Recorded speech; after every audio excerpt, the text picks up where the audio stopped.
Chapter 1987. Mu Yinfeng mocked coldly. They're my family. They're my love. You, on the other hand, are only my cousin. Please be clear about this. Don't make us brothers and sisters turn against each other.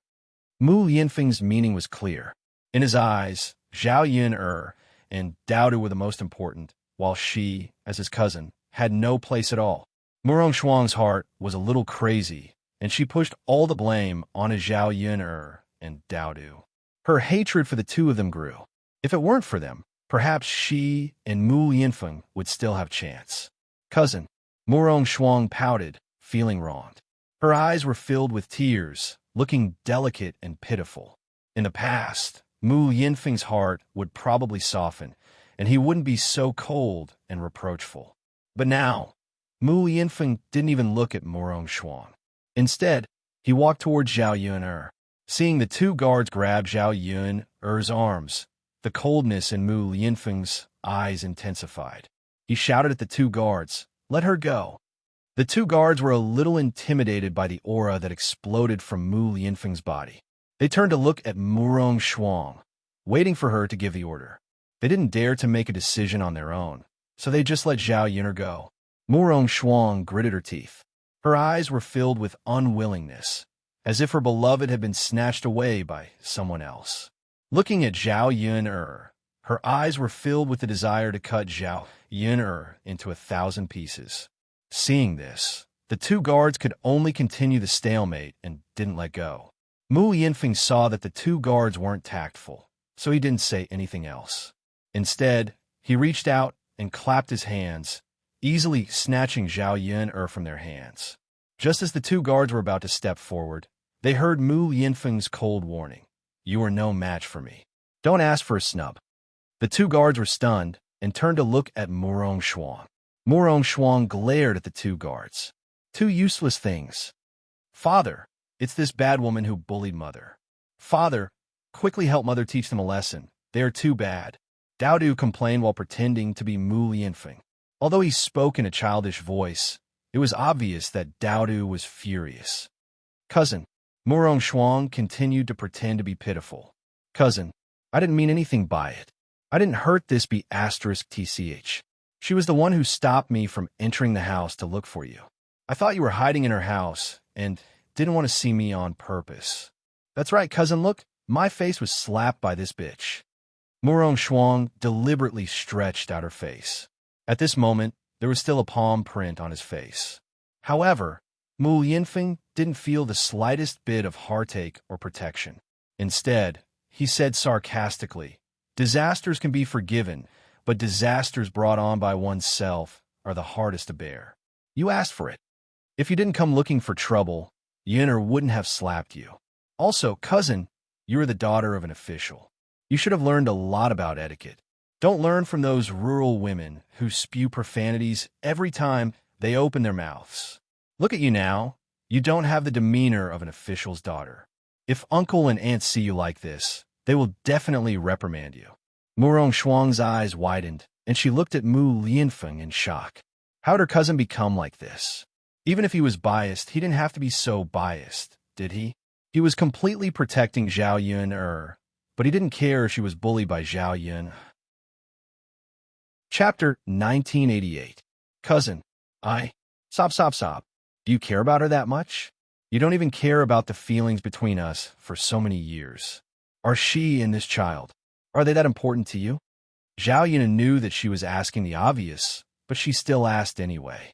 Mu Yinfeng affirmed, "Yes, so cousin, please be careful in the future. Don't do anything to hurt them." Murong Shuang was on the verge of going crazy. She had come all the way here to declare her sovereignty in front of Zhao Yun. Now that she had Mu Yinfeng's protection and support, she was afraid that Zhao Yun would be even more insatiable and completely disregard her. "Cousin, can you go back now?" Mu Yinfeng looked like he was driving her away. He was afraid that if Murong Shuang continued to stay, she would do something to hurt Zhao Yun. Murong Shuang had come here to look for Mu Yinfeng. She had planned to get along with Mu Yinfeng and discuss their marriage. Now that she had been driven away, how could she say anything? "Cousin, I came all the way from the capital to look for you. We haven't even had a reunion yet." Murong Shuang said, feeling wronged. What do we have to talk about? Cousin, what do you want to talk to me about? Seeing Mu Yinfeng's heartless look, Murong Shuang bit her lower lip and replied pitifully, Cousin, are you really going to treat me like this because an outsider? Mu Yinfeng's face was expressionless. Instead, he replied with a hint of disgust, Since you have nothing else to say, hurry up and leave. This is Yuaner's courtyard. Outsiders are not allowed to enter. No, I'm not leaving, Murong Shuang replied capriciously. Since she was young, she had been doted on by her parents. She had been the apple of their eye. She usually had everything she wanted. Everyone obeyed her. Unfortunately, when it came to Mu Yinfeng, she was repeatedly thwarted. Mu Yinfeng had never accepted her love, and now he was treating her like this. Cousin, don't be so willful. This is not your home. No one has the obligation to follow your wishes, not even me. Murong Shuang's tears flowed down her cheeks and dripped down. Cousin, I just want to look at you more. Do you know that I rushed over here these few days because of you? I didn't eat or drink well, and I've become thinner. Don't you feel sorry for me? Can you really turn a blind eye to me? Murong Shuang could not control her emotions and started to cry in front of Mu Yinfeng. Mu Yinfeng's eyes moved slightly, but they were soon replaced by a sharp look. He replied indifferently, Cousin, I'm sorry. I can't reciprocate your love. Now, I can tell you that you don't have to think about me anymore. I will never marry you in this life. I only have one woman and one wife, and that is Yuner. If you know what's good for you, I can still take into account the friendship between us. In the future, we can still get along like before. However, if you persist in going about things the wrong way, we will be strangers from now on. We will have nothing to do with each other. After hearing Mu Yinfeng's heartless words, Murong Shuang felt her entire heart turn cold. She could see Mu Yinfeng's determination in his eyes. Murong Shuang also knew that her cousin always did what he said. Chapter 1989. As Murong Shuang spoke, she turned around and left in a huff. The two guards who were accompanying him also followed him. She had only said that in a fit of pique and wanted to test Mu Yinfeng's reaction. She originally thought that Mu Yinfeng would urge her to stay, but when she got into the carriage and left Zhao Yuner's courtyard, Mu Yinfeng remained unmoved and let her leave. Murong Shuang, who was in the carriage, could not control her tears as they streamed down her cheeks. After crying for a while, Murong Shuang's eyes revealed a hint of viciousness. She was not willing to let Mu Yinfeng be snatched away by a country bumpkin just like that. What could she do to win back Mu Yinfeng's heart? Murong Shuang's heart was brewing. She might as well find a man and rape Zhao Yun. As long as Zhao Yuner's body was ruined, she did not believe that her cousin would be so generous and not mind his woman being raped. With that thought, Murong Shuang fiercely gritted her teeth and prepared to carry out this plan. After Murong Shuang left, Zhao Yuner's courtyard finally quieted down. Both Zhao Wenhua and Liang Jinxiao were shocked. Fortunately, Mu Yinfeng had rushed back in time. Otherwise, they did not know what would have happened. If something had happened to Zhao Yuner and Dao Du, their third branch would not be able to bear it. Zhao Wenhua frowned and asked Zhao Yuner, Yuner, who was that person just now? Why did she treat you like that the moment she arrived? Did you offend her? Liang Jinxiao also patted his chest and said, Yes, one look, and you can tell that her background is not simple. You can't offend this kind of person. Yuner, she won't come to our house to cause trouble for you next time, right? Zhao Yun naturally didn't know if Murong Shuang would come again, but she knew that this woman wouldn't give up so easily. She liked Mu Yinfeng and was so possessive. How could she let her off so easily?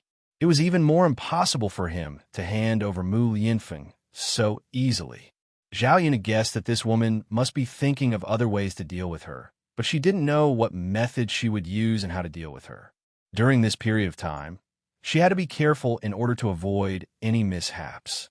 Mu Yinfeng apologetically explained to Zhao Wenhua and Liang Jinxiao, Uncle, Annie, that was my cousin. She's used to being willful at home. She's like this even when she's here. I'm sorry for scaring you. So she's the crown prince's cousin. Needless to say, They knew that Murong Shuang's background was not simple. No wonder she was so arrogant.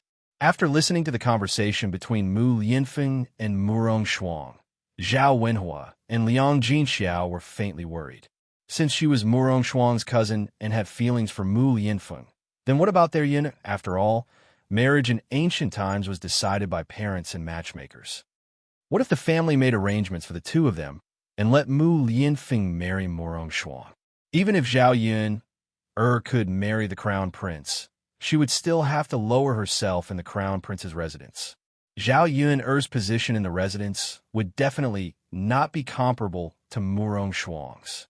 When the time came, she would inevitably be wronged. Unfortunately, it was useless for them to worry. They were just ordinary country folk. How could they change anything? In front of these adults, they were not even worth mentioning. Father, that bad woman is too bad. Dao Du complained to Mu Lianfeng in dissatisfaction and pouted. Chapter 1990. Sob, sob, sob.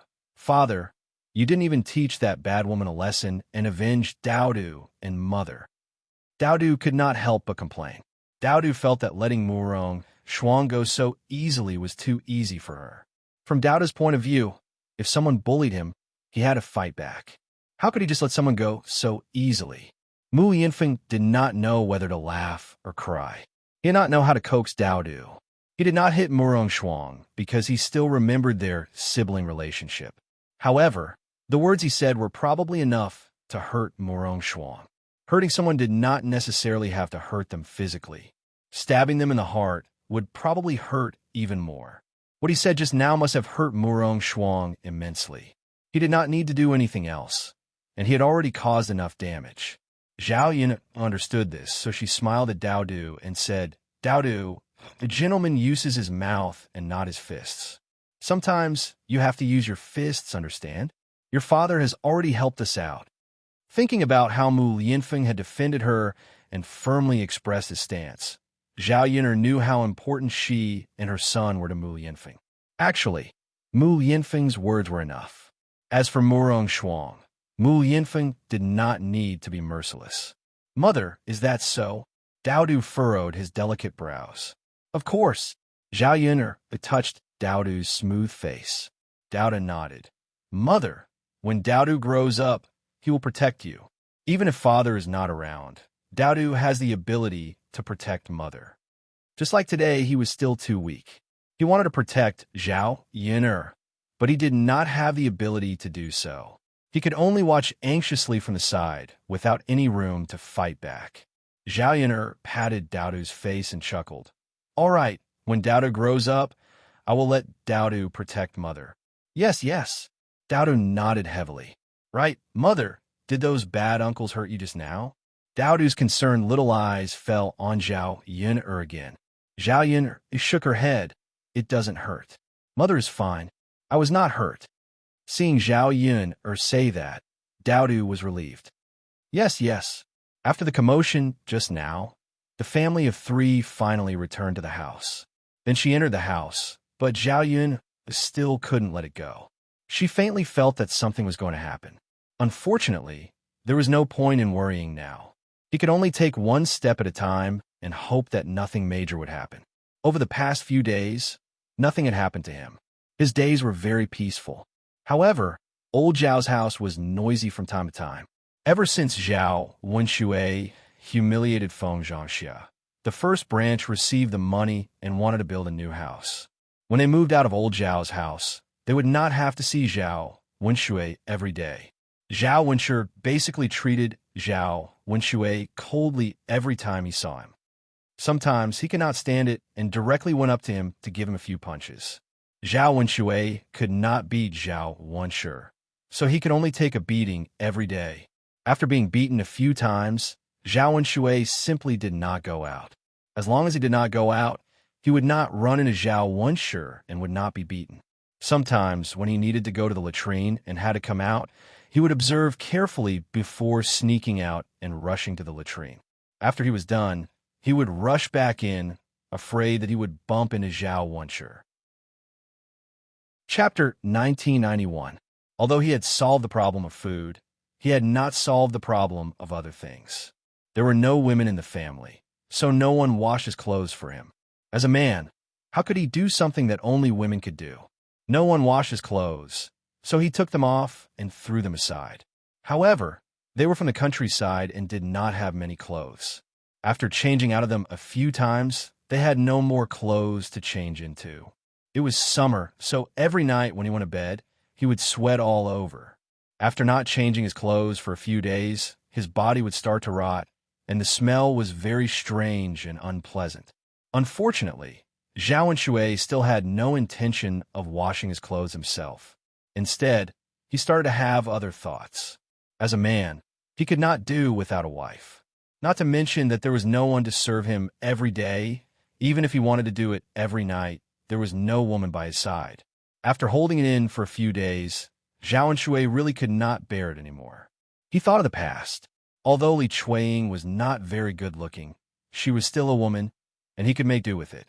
Now that he had no way to do it, he could only rely on his own hands to relieve his hunger and thirst. However, it was not as comfortable as a woman. It seemed that he had to marry another woman. Zhao Wenshui thought about it. Who could he marry? Several people's faces flashed through his mind, and finally he thought of Qian Chunxiu. Qian Chunxiu was a widow, and she had 2 children by herself. It was definitely not easy for her to live. They had hooked up before. If it were not for the stinky woman in the family, it was not impossible for him to be with Qian Chunxiu. Qian Chunxiu was much better looking than Li Chuiying. When he did it, he felt a different feeling. After eating the same thing too much, he always wanted to change it. Now that he and Li Chuiying were divorced, it was equivalent to being single. It did not matter which woman he wanted to be with now, and no one could interfere. If he married Qian Chunxiu now, no one could say anything about it. Zhao Wenshui thought that he could discuss it with Qian Chunxiu.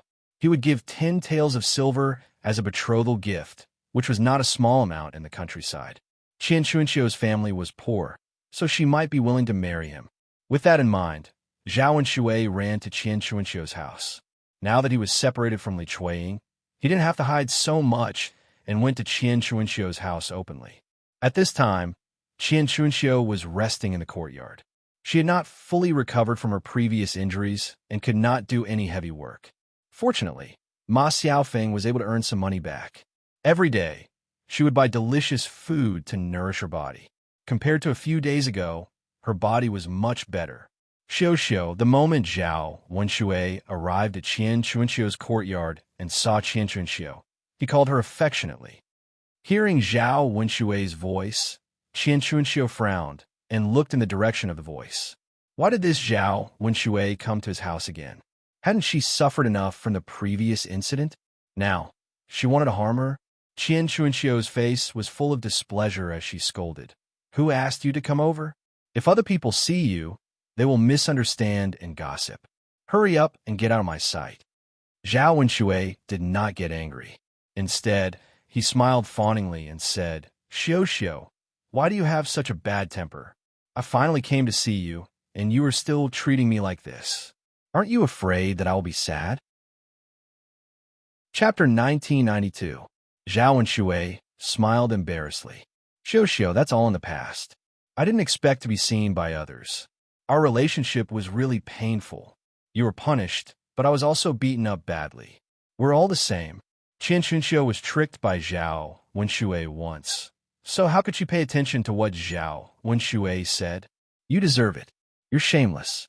What did you say in the past? You were the one who seduced me, but you went against your conscience and said that I seduced you. The more Qian Chunxiu thought about it, the angrier she became.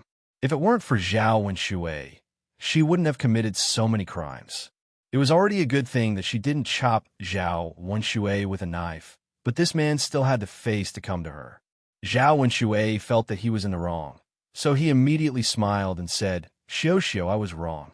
I apologize. I admit that I was wrong. I'll definitely make it up to you in the future. Make it up to me? What do you want to make it up to me? Zhao Wenshui, don't be so hypocritical. It's good enough that you didn't trick me, but now you want to make it up to me? Why didn't you come when I was dying? You're a beast. Qian Chunxiu scolded mercilessly, making Zhao Wenshui a little embarrassed. As a man, Zhao Wenshui lowered his head after being scolded by Qian Chuanxiu. Fortunately, he was thick-skinned.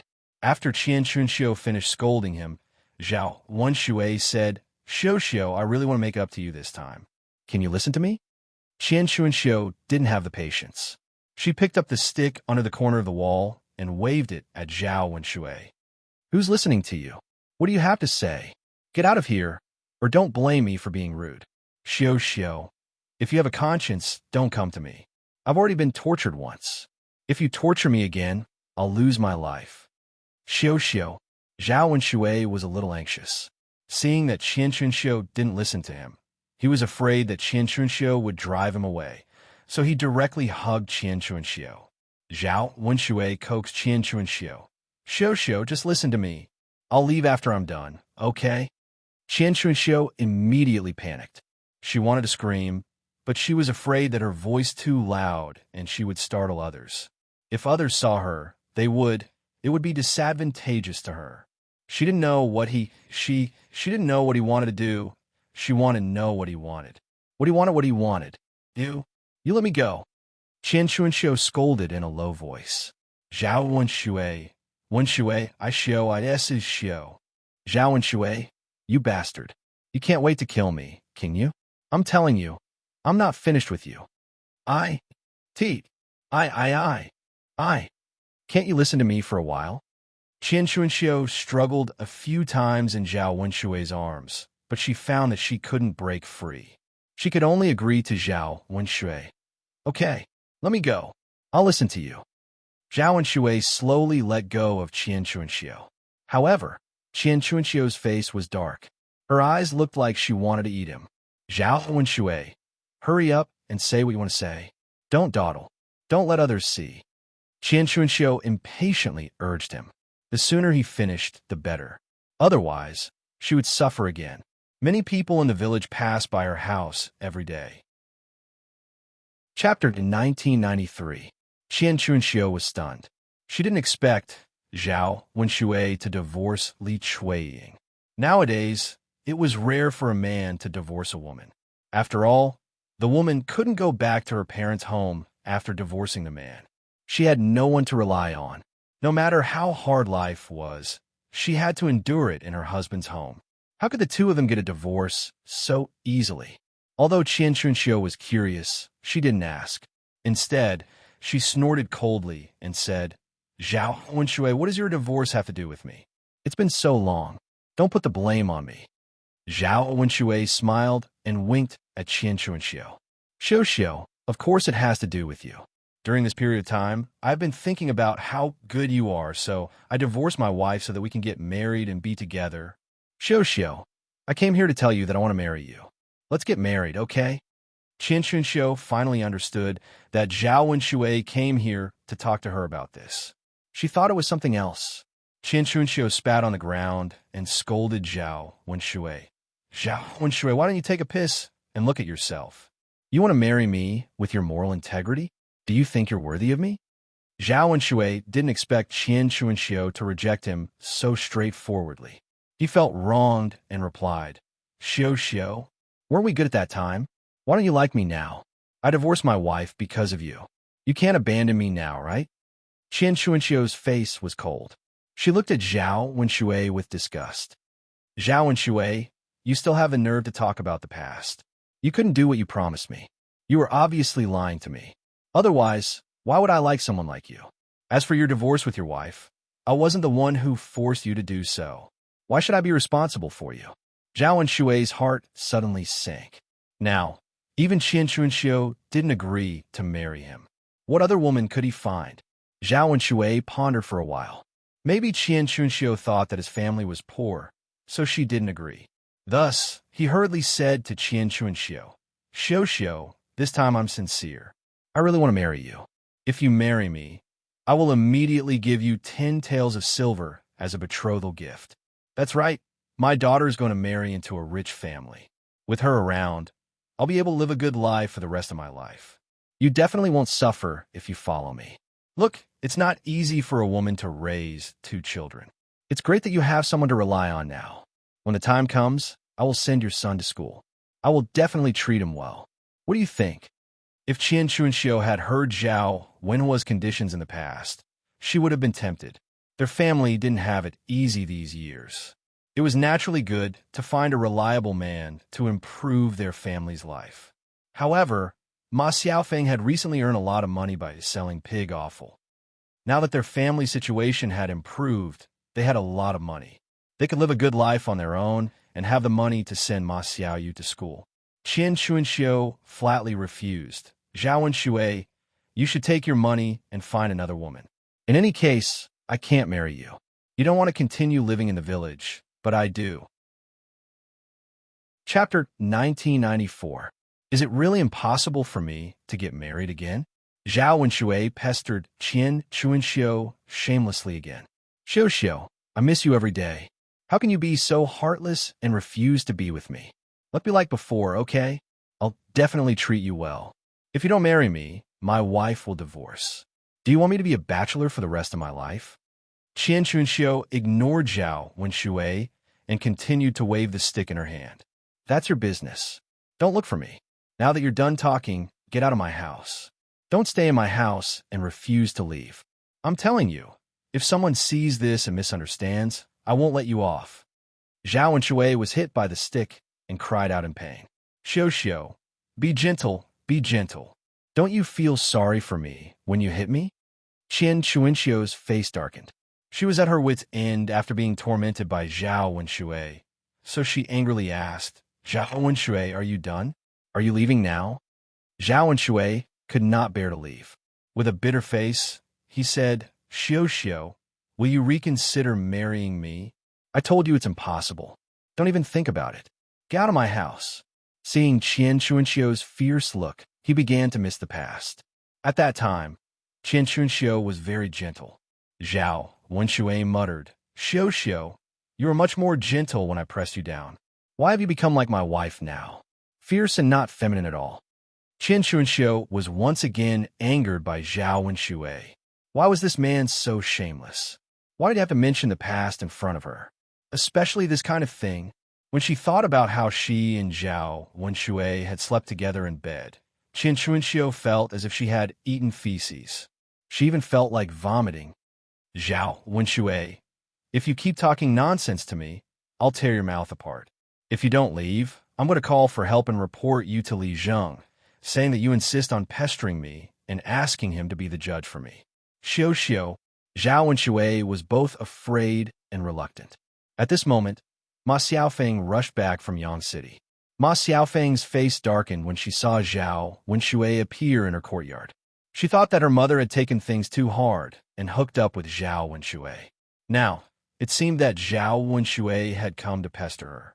Her mother also looked unhappy and disdainful. Unfortunately, Zhao Wenshui was a thick-skinned person. He stayed in his courtyard and refused to leave. Qian Chuanxiu's temper was better, but Ma Xiaofeng was impatient.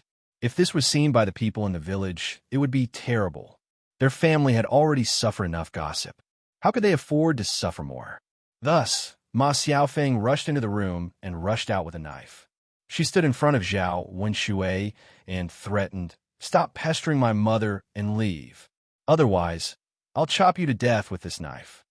Zhao Wenshui's face paled for a moment. He knew that Ma Xiaofeng definitely wouldn't dare to chop him. So he said to Ma Xiaofeng, Little Feng, don't be rash. This is between your mother and me. I don't mean anything else. Ma Xiaofeng didn't say anything else and swung the knife in her hand. If Zhao Wenshui hadn't dodged quickly, it would have cut him. Zhao Wenshui patted his chest, still in a state of shock. This Xiaofeng girl must have gone crazy. She really slashed people. Chapter 1995. Go. Zhao Wenshui quickly ran out of Qian Chuanxiu's house.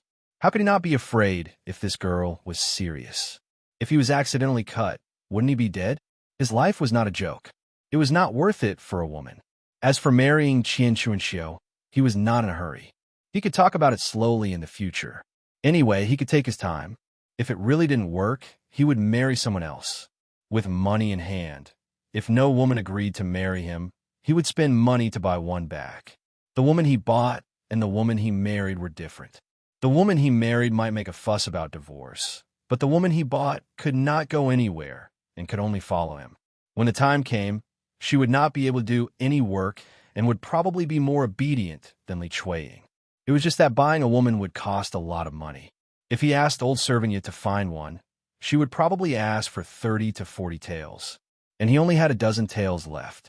If he really wanted to buy one, he would have to find his daughter, Zhao Jing'er, who had married into a rich family. If he asked her for a few more taels, he might be able to buy one. On the way back, Zhao Wenshui kept thinking about this matter. In any case, he could not be alone and be laughed at like his relative, Zhao Ping, who was a bachelor. Only with a woman could he do that at night and have someone to cook for him and wash his clothes. Because he was lost in thought, Zhao Wenshui did not see the stone under his feet. He tripped and fell to the ground, his chin heavily hitting the ground. Ouch! Zhao Wenshui cried out in pain. Then, he found that there was a bloody taste in his mouth. Zhao Wenshui quickly touched his mouth and found that one of his teeth had been knocked out. With a gentle pull of his finger, the tooth fell out of his mouth. Seeing the blood on his hand, Zhao Wenshui could not help but feel wronged and started crying. He touched his mouth again and found that it was his front tooth that had fallen out. If he turned around and opened his mouth, people would see and laugh at him. Why was he so unlucky? Everything had been going wrong recently, and he finally came to talk to Qian Chunxiu about it. Not only was he chased away, but he even knocked out his front tooth on the way. His face was almost disfigured. He didn't have much ability to begin with, and his face was barely passable. If his face was disfigured, how could he charm other women?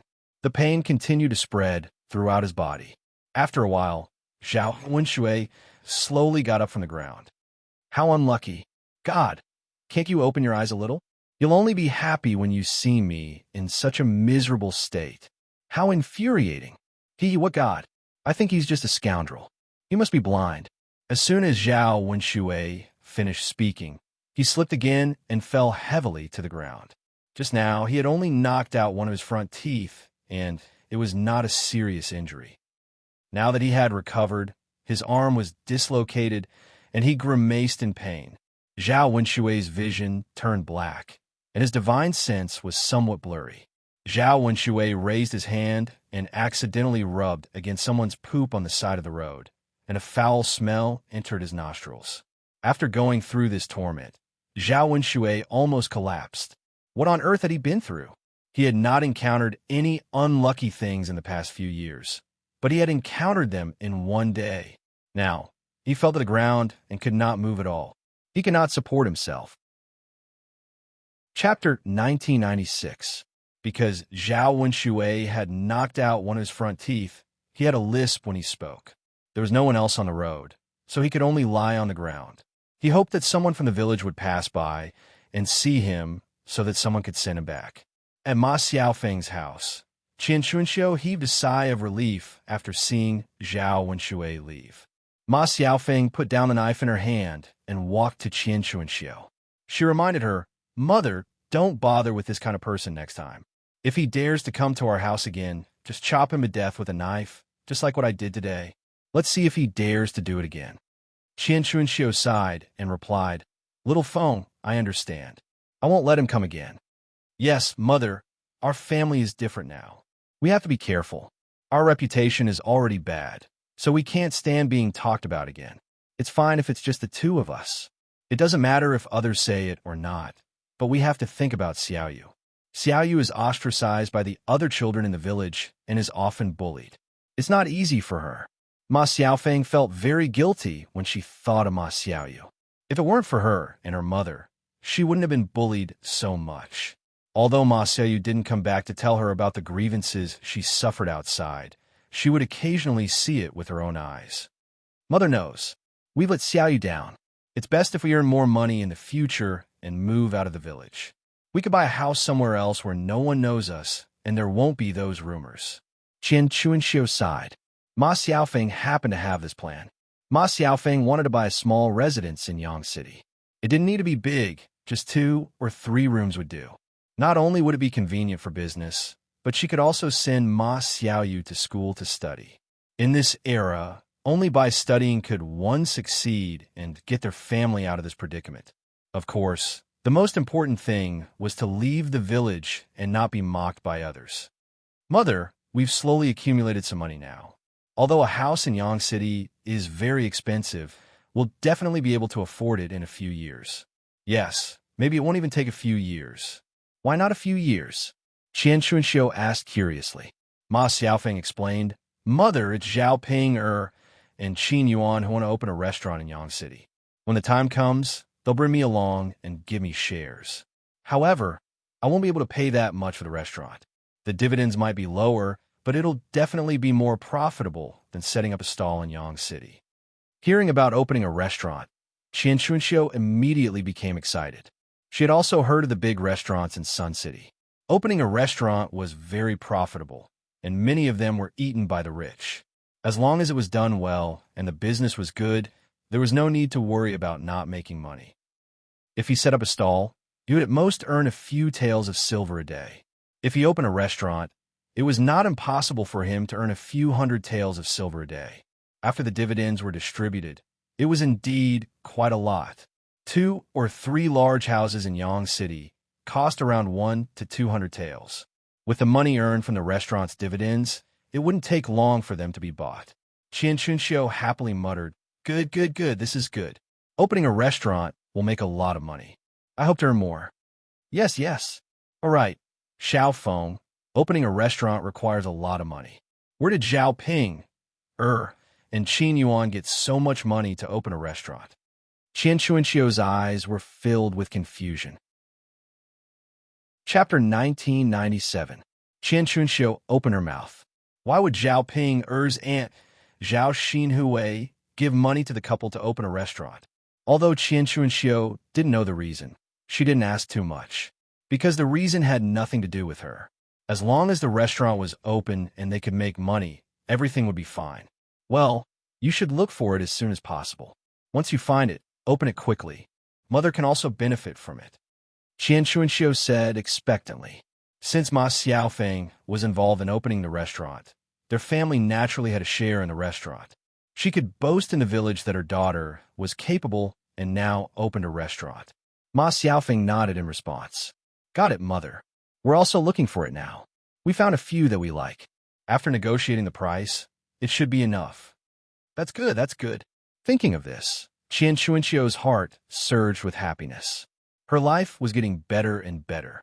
Although she had suffered from those disasters and those rumors, her material conditions had greatly improved. Ma Xiaofeng suddenly thought of Zhao Wenshui's visit today. She didn't know why, so she asked a few questions. Mother, why did Zhao Wenshui suddenly come over and pester you today? Qian Chunxiu answered truthfully. He said that he divorced and wanted to marry me. He gave me 10 taels of silver as a betrothal gift and sent Xiaoyu to school in the future. Ma Xiaofeng snorted softly. Who does he think he is? Who cares about his money? Mother, he caused you so much trouble in the past. Don't agree.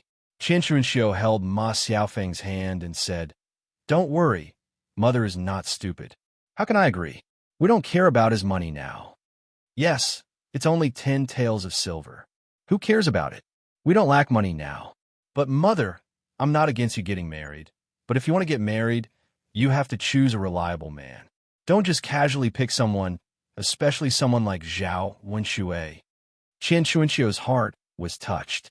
She held Ma Xiaofeng's hand and said, Xiaofeng, Mother is already so old. I won't marry again. Don't worry. Mother will only protect you and Xiaoyu. Mother, how can that do? We didn't have a choice before. Now that we can live well, we have to think about ourselves. If we meet a good man, we can marry him.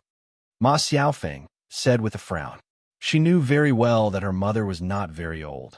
She was in her 30s or 40s. Women in their 30s were like wolves, and in their 40s were like tigers. Although her mother didn't say it, nor did she mention it, Ma Xiaofeng knew in her heart that when her mother grew old, she would need a companion and someone to rely on. Xiaofeng, Mother doesn't want to get married. I only want to protect you and Xiaoyu for the rest of my life. Aren't we living well now? Ma Xiaofeng pursed her lips. Yes, it is.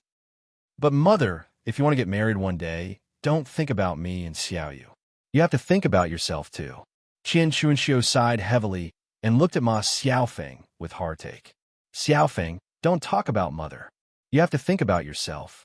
How about after we buy a house in Yang City and no one recognizes us? Mother will help you find a matchmaker, Xuan. Chapter 1998. Okay. I won't rush you. You can do whatever you want as long as you're happy. Qian Chunxiu only felt sorry for Ma Xiaofeng.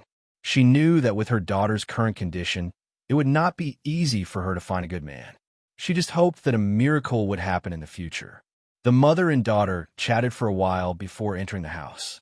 As for Zhao Wenshui, he lay on the ground for a long time without seeing anyone pass by. What the hell? Was there no one walking around the village at this time? Why was there not even a shadow of a ghost? It was really strange. Unfortunately, the pain in his body had only dissipated a little. Not only was his arm dislocated, but when he rolled up his trousers, he saw that the skin on his leg was also scraped. No wonder he could not get up despite the pain. Just as Zhao Wenshui was heartbroken and wanted to curse the heavens again, Zhao Ping passed by the roadside with a load of firewood. Zhao Wenshui saw Zhao Ping from afar and shouted excitedly, "Zhao Ping, Zhao Ping." His voice was still a little sluggish. Because he spoke in a hurry, saliva mixed with blood spurted out of Zhao Wenshui's mouth. Zhao Ping looked up and saw Zhao Ping on the ground. Because a tooth was knocked out, Zhao Wenshui's face was covered in blood. He looked like he had suffered a lot. Zhao Ping's heart tightened. He rushed to Zhao Wenshui and asked Zhao Wenshui, "Brother Wenshui, what happened to you? Did someone beat you up?" Zhao Wenshui put on a bitter face and said sadly, "It's not." "Then what happened? You're hurt like this?" Zhao Ping asked. Zhao Wenshui did not know how to answer for a moment. If he said that he accidentally fell down, wouldn't it be even more embarrassing? There was no one in the entire village like him who could make someone fall so miserably while walking. If word got out, people would probably laugh at him for having eyes on the top of his head. Or perhaps he was blind and had wasted his eyes. Zhao Wenshui quickly changed the topic and begged Zhao Wenshui, "It's nothing. Zhao Ping, I'm in so much pain that I can't get up, and my hand is dislocated. Can you send me back?" Zhao Ping hurriedly replied, Good. Brother Wenshui, I'm coming." With that, Zhao Ping helped Zhao Wenshui up from the ground. He accidentally touched Zhao Wenshui's arm, and Zhao Wenshui screamed in pain. "Zhao Ping, be gentle. You're hurting me." Zhao Ping said somewhat embarrassedly that, "Brother Wenshui, I'm sorry. I didn't notice that I was a bit heavy-handed. Are you all right? I'm about to die from the pain. How can I be fine?" Zhao Wenshui complained, feeling that Zhao Ping was doing it on purpose. He clearly saw that he was injured like this. Why couldn't he be gentler? Why did he have to be so forceful? "Brother Wenshui, just bear with it. You'll be fine after we call a doctor to check on you." Zhao Ping comforted him. However, Zhao Wenshui's reaction was a bit too exaggerated. He was a grown man. If he was injured, so be it. There was no need to open his mouth and complain about the pain. He saw that many men's arms were broken, but they did not make a sound. What bad luck! Zhao Wenshui muttered a few words and spat out a mouthful of blood. Zhao Ping had to help Zhao Wenshui walk, but he also had to be careful not to hurt him. The two of them moved very slowly, and it took a while for them to reach old Zhao's courtyard. Chapter 1999. Zhao Yun came to old Zhao's house to discuss the preparation of the banquet with Feng Zhangxia. They were waiting for Zhao Tianhu's wedding preparations. Now that Zhao Tianhu's wedding was almost done, he would go to the bride's house to pick Jinju up in 2 days. During these days, the First Branch's people had made some preparations. Zhao Tianhu's wedding room had also been prepared, so the conditions for picking up the bride were naturally ripe. Zhao Tianhu was also at the side with a shy face. After so many days, he had been looking forward to marrying Jinju. Now, his wish had finally been fulfilled. Now, as long as he thought about having a wife, Zhao Tianhu was extremely excited. Feng Zhangxia was also very concerned about her son's wedding. As long as Zhao Yun told her what she needed, she would carefully remember it. "Yun, girl, do you need anything else? Think about it. Don't leave anything behind. Otherwise, it would be troublesome to make another trip to town. Zhao Yin shook her head. No, just buy according to these. Okay then. Feng Zhangxia calculated in her heart. Buying these things and arranging them would cost a total of 3 taels of silver. After all, there were also things to give to the bride's side. Marrying a wife was not an easy thing, and the expenses were very high. Fortunately, she had gotten 15 taels of silver from Zhao Wenshui. With this money, she would be richer. Originally, she had planned to build a house, but now she thought about it and decided not to. Building a house was not a small expense. Although she did not have to see Zhao Wenshui every day, it made her family's life difficult. Now, there was not much time before Zhao Tianlong's examination. Once Zhao Tianlong passed the examination, he would be able to become an official. At that time, they would not need to live in the shabby house in the countryside. They would definitely move together to a big house in the city. In this way, it would be a waste to build a separate house in the countryside. It was better to use the silver to buy more delicious food during this period of time to improve the quality of life at home. When they were almost done discussing, they heard Zhao Wenshui's cries from afar. When he looked towards the entrance of the courtyard, he saw that Zhao Wenshui had returned with injuries all over his body. He looked extremely miserable.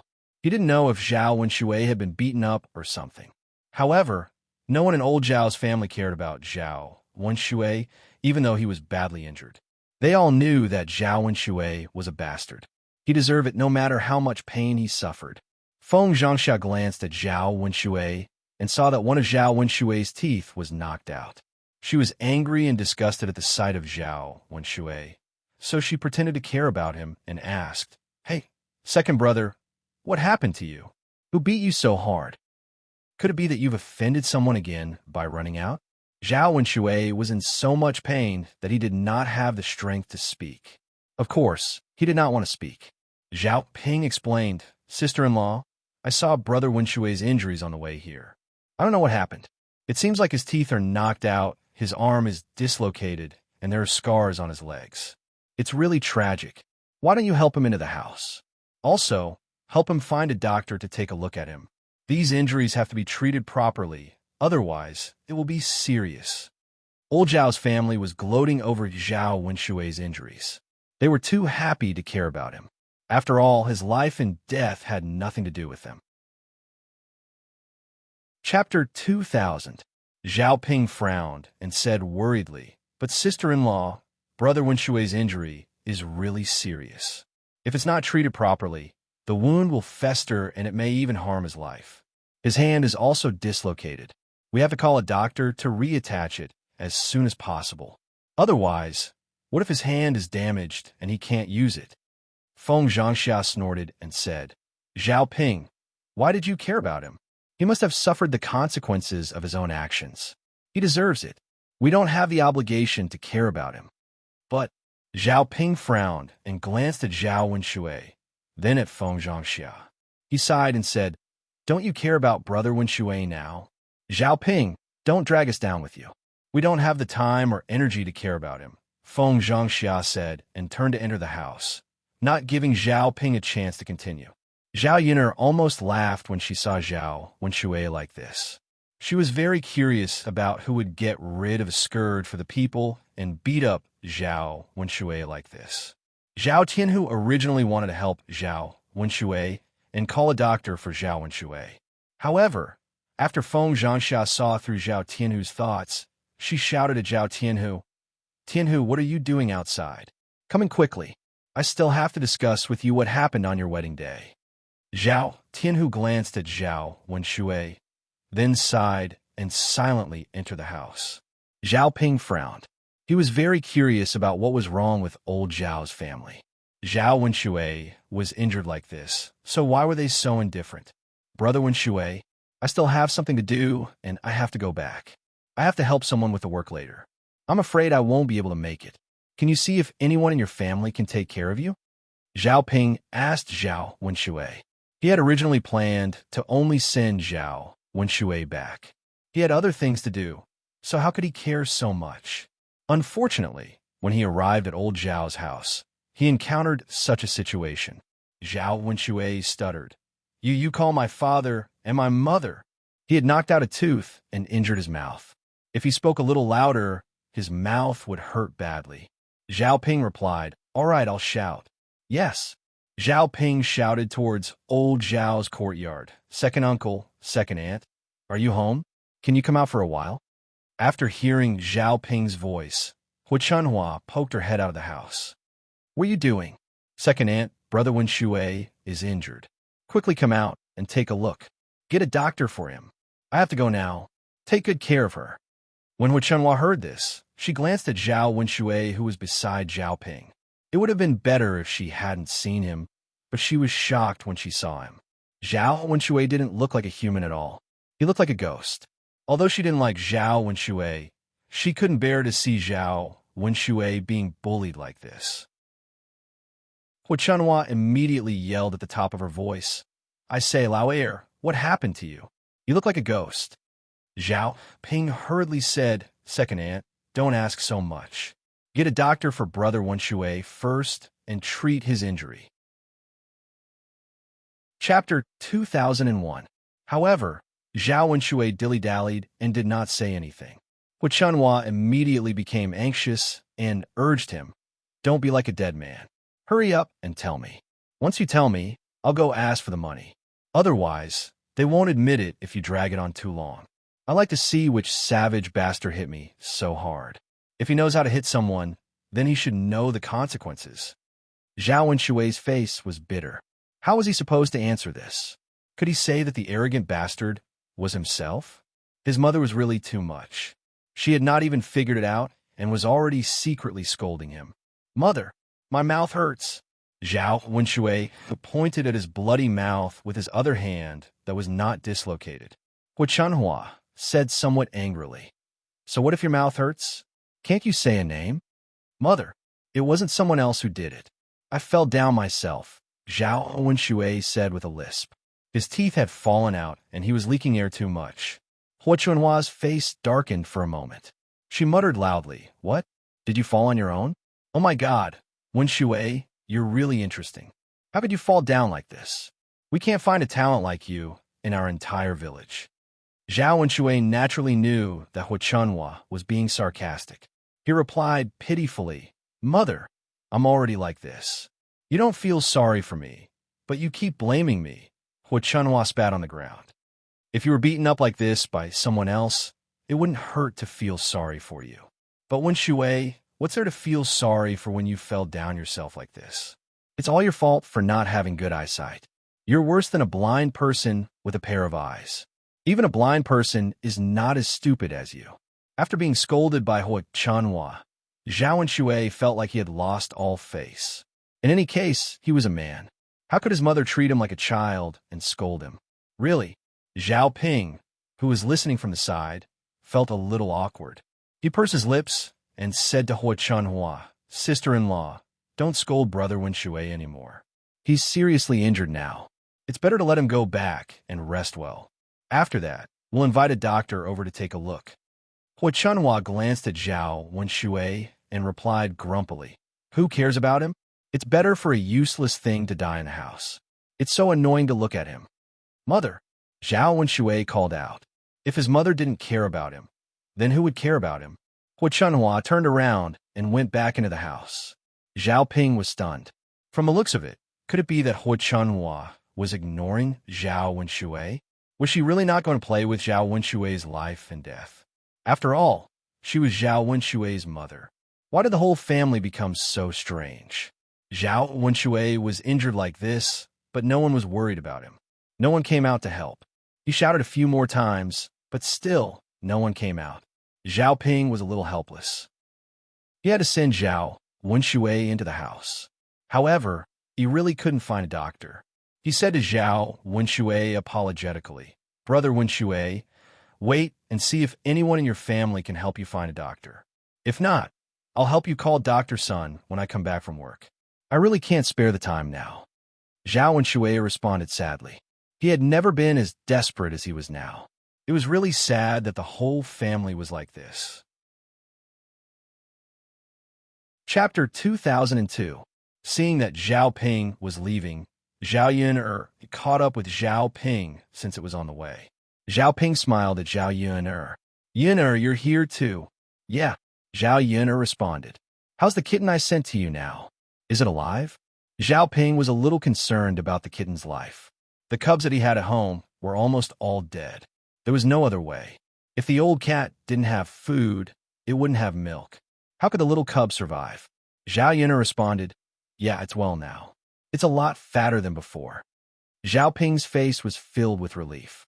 He smiled and said, that's good. That's good. That's right. Zhao Ping voiced out the doubts in his heart. Yun'er girl, do you know what happened between your grandmother, your aunt, and your second uncle? Why is it that your second uncle is so badly injured, but the whole family doesn't care about him at all? Speaking of this, Zhao Yun'er smiled and said, Uncle Zhao, if it weren't for you, no one would care about my second uncle's life or death. Zhao Ping was even more puzzled. Why is that? Zhao Yun'er told Zhao Ping about Zhao Wenshui's matter. Although family scandals shouldn't be aired in public, Zhao Yun'er knew that Zhao Ping was very tight-lipped. As a man, he wasn't like those women who liked to gossip. After hearing Zhao Yun'er's words, Zhao Ping opened his mouth and sighed. He was wondering why Feng Zhangxia was so hostile to Zhao Wenshui. Most people wouldn't like Zhao Wenshui. How could he do such a thing? It turned out that this was the reason why Li Chuiying and Zhao Wenshui divorced. Zhao Ping cursed in a low voice, so he's really worse than a beast. Looking at Zhao Ping's behavior, he knew that he was a righteous person. When others were in trouble, he did not hesitate to help. He was really a good man. Zhao Yun'er smiled and said, so, Uncle Zhao, next time you don't have to care about his life or death. As the saying goes, good deeds have good karma, and evil deeds have evil karma. What he ate today is the cause he planted in the past. Zhao Ping felt that Zhao Yun'er's words were very reasonable. No wonder Zhao Wenshui could fall like this. It seemed that God had deliberately punished him. Yes, Yun'er girl, I understand. I won't interfere in this matter in the future. Zhao Yun'er nodded, and the two of them went their separate ways. The weather had become much hotter in the past few days, and it had officially entered the scorching summer. In order to sleep better at night, Zhao Yun'er would make some ice cubes every day and put them in the room to cool down. It was indeed more comfortable at night. During this time, she had also made a lot of ice sweet soup. The family did not eat much, but everyone would drink a lot of ice sweet soup. However, if they were not careful, they would easily have diarrhea. Zhao Yun'er had to watch them every day and chase after them to remind them. Only then did they control themselves a little, especially Liang Jinxiao. After all, she was pregnant, so Zhao Yun'er did not dare to let her eat food that was too cold. Soon, it was the big day of Zhao Tianhu's wedding. The people of the first branch were very generous and arranged a very grand ceremony. They specially rented a sedan chair and spent a few hundred copper coins to bring them back. The people were all recruited from the village. There were more than a dozen people in the wedding procession, and several of old Zhao's uncles and nephews were all present. Zhao Wenhua and Zhao Wentao directly became the sedan bearers. The two of them carried the sedan chair, and it was more than enough to carry Jinju. Chapter 2003.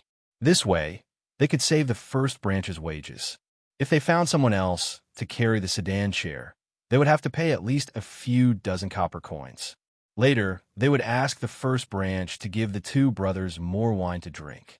They were a family, and it was Zhao Tianhu's big day. Naturally, they wouldn't care so much. Zhao Tianhu was wearing a bright red wedding dress. Feng Zhangxia had specially brought Zhao Tianhu to the town to make this wedding dress. Originally, she was reluctant to make this wedding dress for Zhao Tianhu. Later, after she received the 15 taels of silver from Zhao Wenshui, she happened to have some money in her hands. Thus, she gritted her teeth and decided to hold a grand wedding. She spent nearly 1 tael of silver to make this wedding dress. As the saying goes, people rely on clothes, and Buddha relies on gold. Usually, Zhao Tianhu wore coarse clothes and didn't feel very handsome. This time, after changing into a wedding dress and dressing up a little, his entire spirit was completely different. He He looked extraordinarily handsome. Among the young men in the village, he was definitely outstanding in appearance. Zhao Yun stared at Zhao Tianhu a few more times and revealed a satisfied expression. Zhao Tianhu was a little embarrassed by Zhao Yun's gaze. He asked Zhao Yun, a younger sister Yun, "Why do you keep staring at me? What's so good about me?" Zhao Yun teased, "Isn't that so? Second cousin is so handsome today. How can I not look at you a few more times? If you ask me, second cousin is going to pick up the bride like this. The bride will definitely be infatuated." Zhao Tianhu was originally a thin-skinned person. After being praised by Zhao Yun, his ears turned red. He lowered his head and said, "Younger sister Yun, don't tease me. How can I be considered handsome? Compared to Shi Ziyi, it's like heaven and earth. I can't compare at all. There's no need to compare with Shi Ziyi. Second cousin is indeed handsome compared to the other men in the village. Eldest aunt, fourth aunt, don't you think so?" Both of them chuckled and replied, "Yes, yes, yes, of course. My Tianhu has never been so handsome. It seems that it's because he doesn't dress up on weekdays. It's not bad to dress up a little. Yes, our old Zhao's children are the best in appearance in the village." Mother, fourth aunt, Feng Zhangxia and Qian Hongzhao's words made Zhao Tianhu even more. Feng Zhangxia patted Zhao Tianhu's shoulder and said, "All right, bridegroom, if you're ready, then set off quickly. Don't miss the auspicious hour." Zhao Tianhu blushed as he responded, but in his heart, he was looking forward to bringing the bride back soon. Today's Zhao Yunzi says he heard that the bride's day was the most beautiful day in a woman's life. At this moment, he couldn't wait to see Jean Zhu as soon as possible. He wanted to see how she dressed up. "Mother, I'm going." Zhao Tianhu waved his hand and walked out of the room. The other people in the wedding procession were walking, but Zhao Tianhu was riding a horse. This horse was borrowed from Mu Yinfeng, as they had discussed before. When they were young, they rode a horse to pick up the bride. This was something that only rich families would do. Zhao Tianhu could ride a horse to pick up the bride this time. Naturally, he had earned more face. Feng Zhangxiao looked at the handsome back on the horse, and her mouth hooked up with a satisfied smile. It was estimated that after today, many people in the village would envy the first branch. Feng Qingxiao's vanity was greatly satisfied. Chapter 2004. Zhao Tianhu originally didn't know how to ride a horse, but for today's wedding, he had been practicing under Mu Lianfeng's guidance. Although his skills weren't that good, it wasn't a problem for him to use it for the wedding. The rest of the people followed behind the palanquin. Soon, the group of people left the village and rushed towards the bride's village. Old Zhao's family didn't fall behind either. Zhao Yun went into the kitchen and started preparing. She was once again in charge of the banquet. This time, there were still many guests attending the banquet. Even Shun Pan, parents, and the first branch's in-laws came to celebrate. After all, it was Zhao Tianhu's wedding. It would be too distant if they didn't attend such a joyous occasion that concerned the first branch. The Shin family wasn't very willing to live in such a remote place. After arriving and seeing the situation of old Zhao's family, they felt even more distress for their son and daughter who had to suffer in such a place. Fortunately, Zhao Tianlong had taken the imperial examination this year.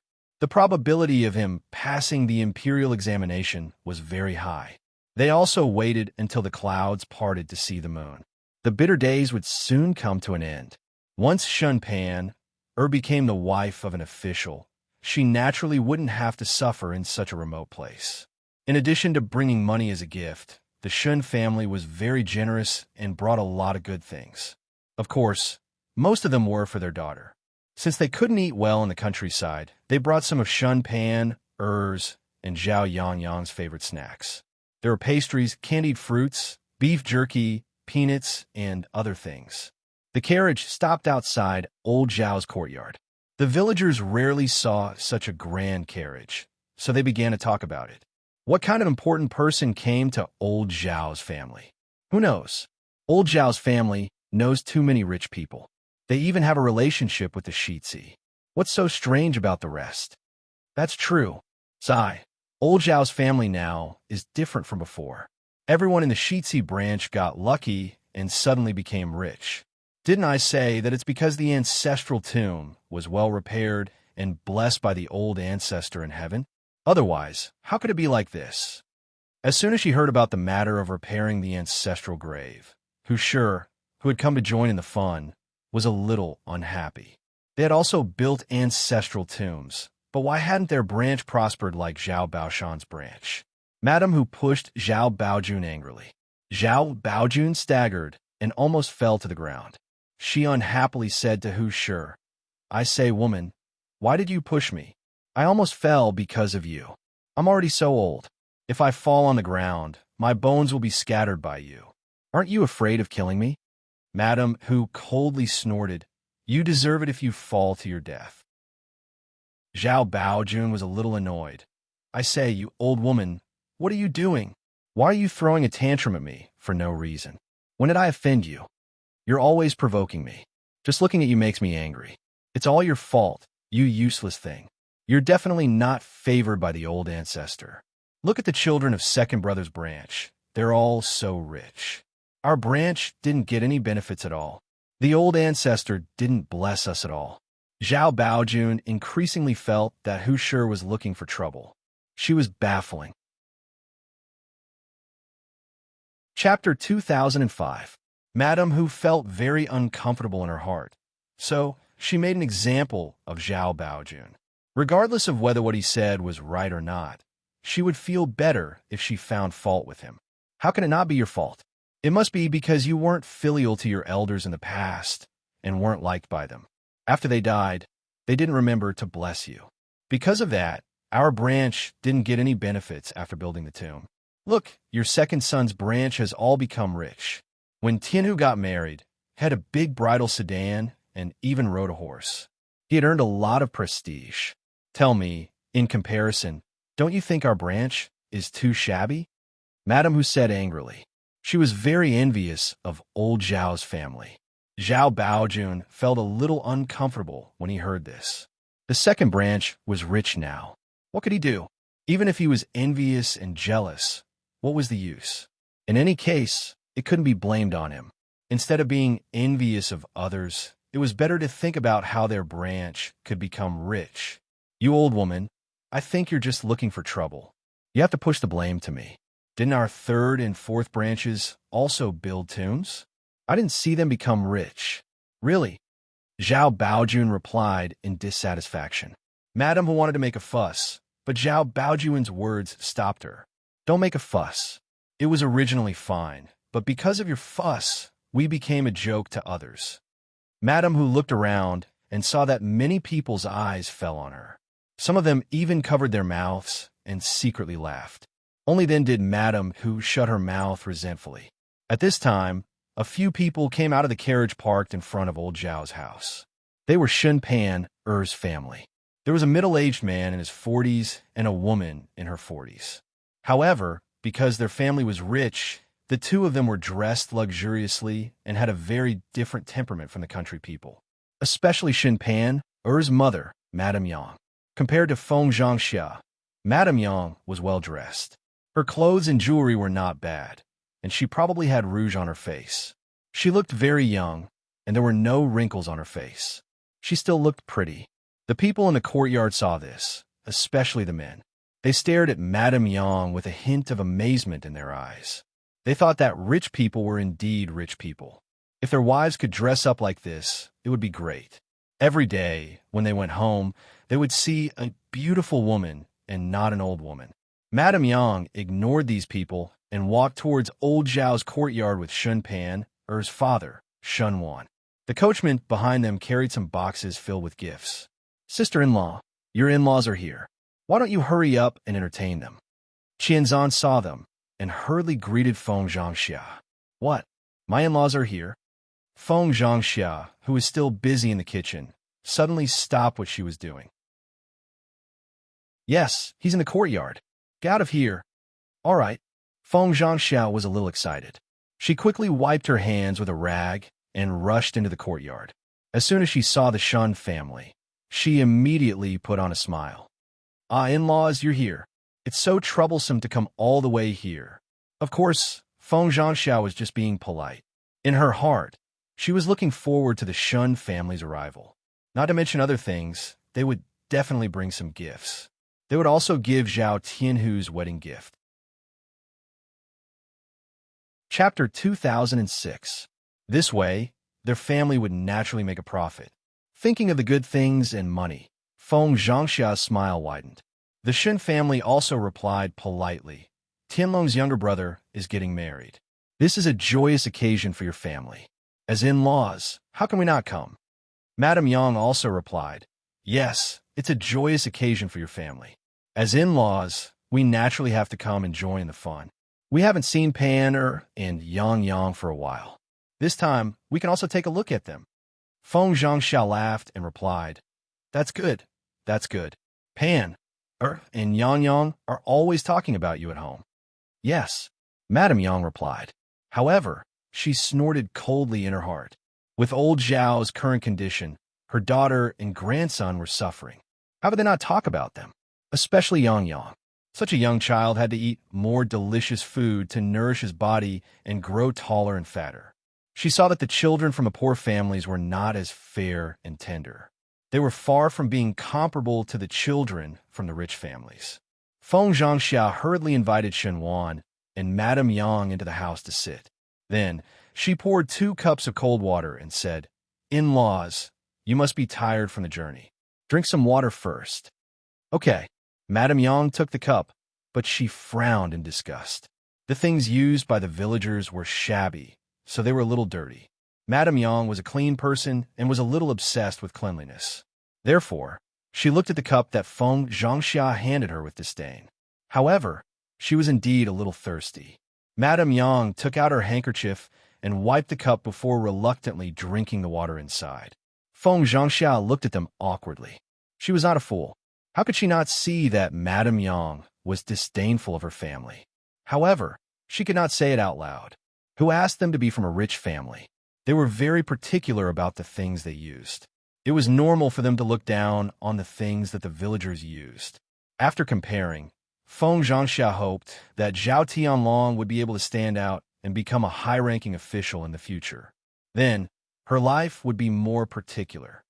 In-laws, please take a seat first. Pan, and Yang are both in the room. I'll go call them out, Feng Zhangxiao said. Madame Yang smiled and nodded. All right, then I'll have to trouble you, in-law. I'm fine. Feng Zhangxiao hurriedly waved her hand. She then went to Shen Pan's room and greeted her. Pan, your parents are here. Let's go out and have a chat. When Shen Pan heard this, she replied excitedly, okay. Then, she carried Zhao Yang out of the room. Seeing this family's daughter and grandson, Shen Wan and Madame Yang immediately smiled. The family sat together and chatted. Seeing that Zhao Yang was closer to Madame Yang than to her, Feng Zhangxiao felt a little uncomfortable. Zhao Yang's surname was Zhao, and he was her biological grandson. Logically speaking, he should be closer to her. After all, he had only spent a little more time with her on a daily basis. Most people's grandchildren and the elders of the bride's family were a little more distant. Only their family was a little abnormal. Thinking about it, it was because the Shun family was rich and the Zhao family was poor. Zhao Yang's snacks were all bought by the Shun family. Children were gluttons. Wouldn't they nag at whoever bought the most? Chapter 2007. In-laws, please take a seat first. I still have to go to the kitchen and prepare for the banquet. Feng Zhangxiao pursed her lips and said. The Shuns nodded. Yes, my dear in-laws, please go ahead. We don't have anything to entertain you here. Okay. Feng Zhangxiao smiled and went out of the house. She went back to the kitchen to prepare for the banquet. The kitchen was bustling with activity as she cut the vegetables and prepared the side dishes. They were just waiting for the bridegroom to bring the bride back, and then they could prepare for the banquet. Zhao Yun'er and Liang Jinxiao came to help at the wedding today. Liang Jinxiao helped. Because she was pregnant, Zhao Yun'er did not dare to let her be too busy, so she washed the vegetables. After a while, more and more people came. The weather was hot, and the men worked in the fields in the morning. At 8 or 9 o'clock, when the sun came out, they would be sweating just by doing a little work. At this time, they could not do much work. After resting at home for a while, they all went to old Zhao's house to watch the show. At this time, the bridegroom's procession had arrived at Jinju's village. The wedding of Jinju's daughter was also very lively.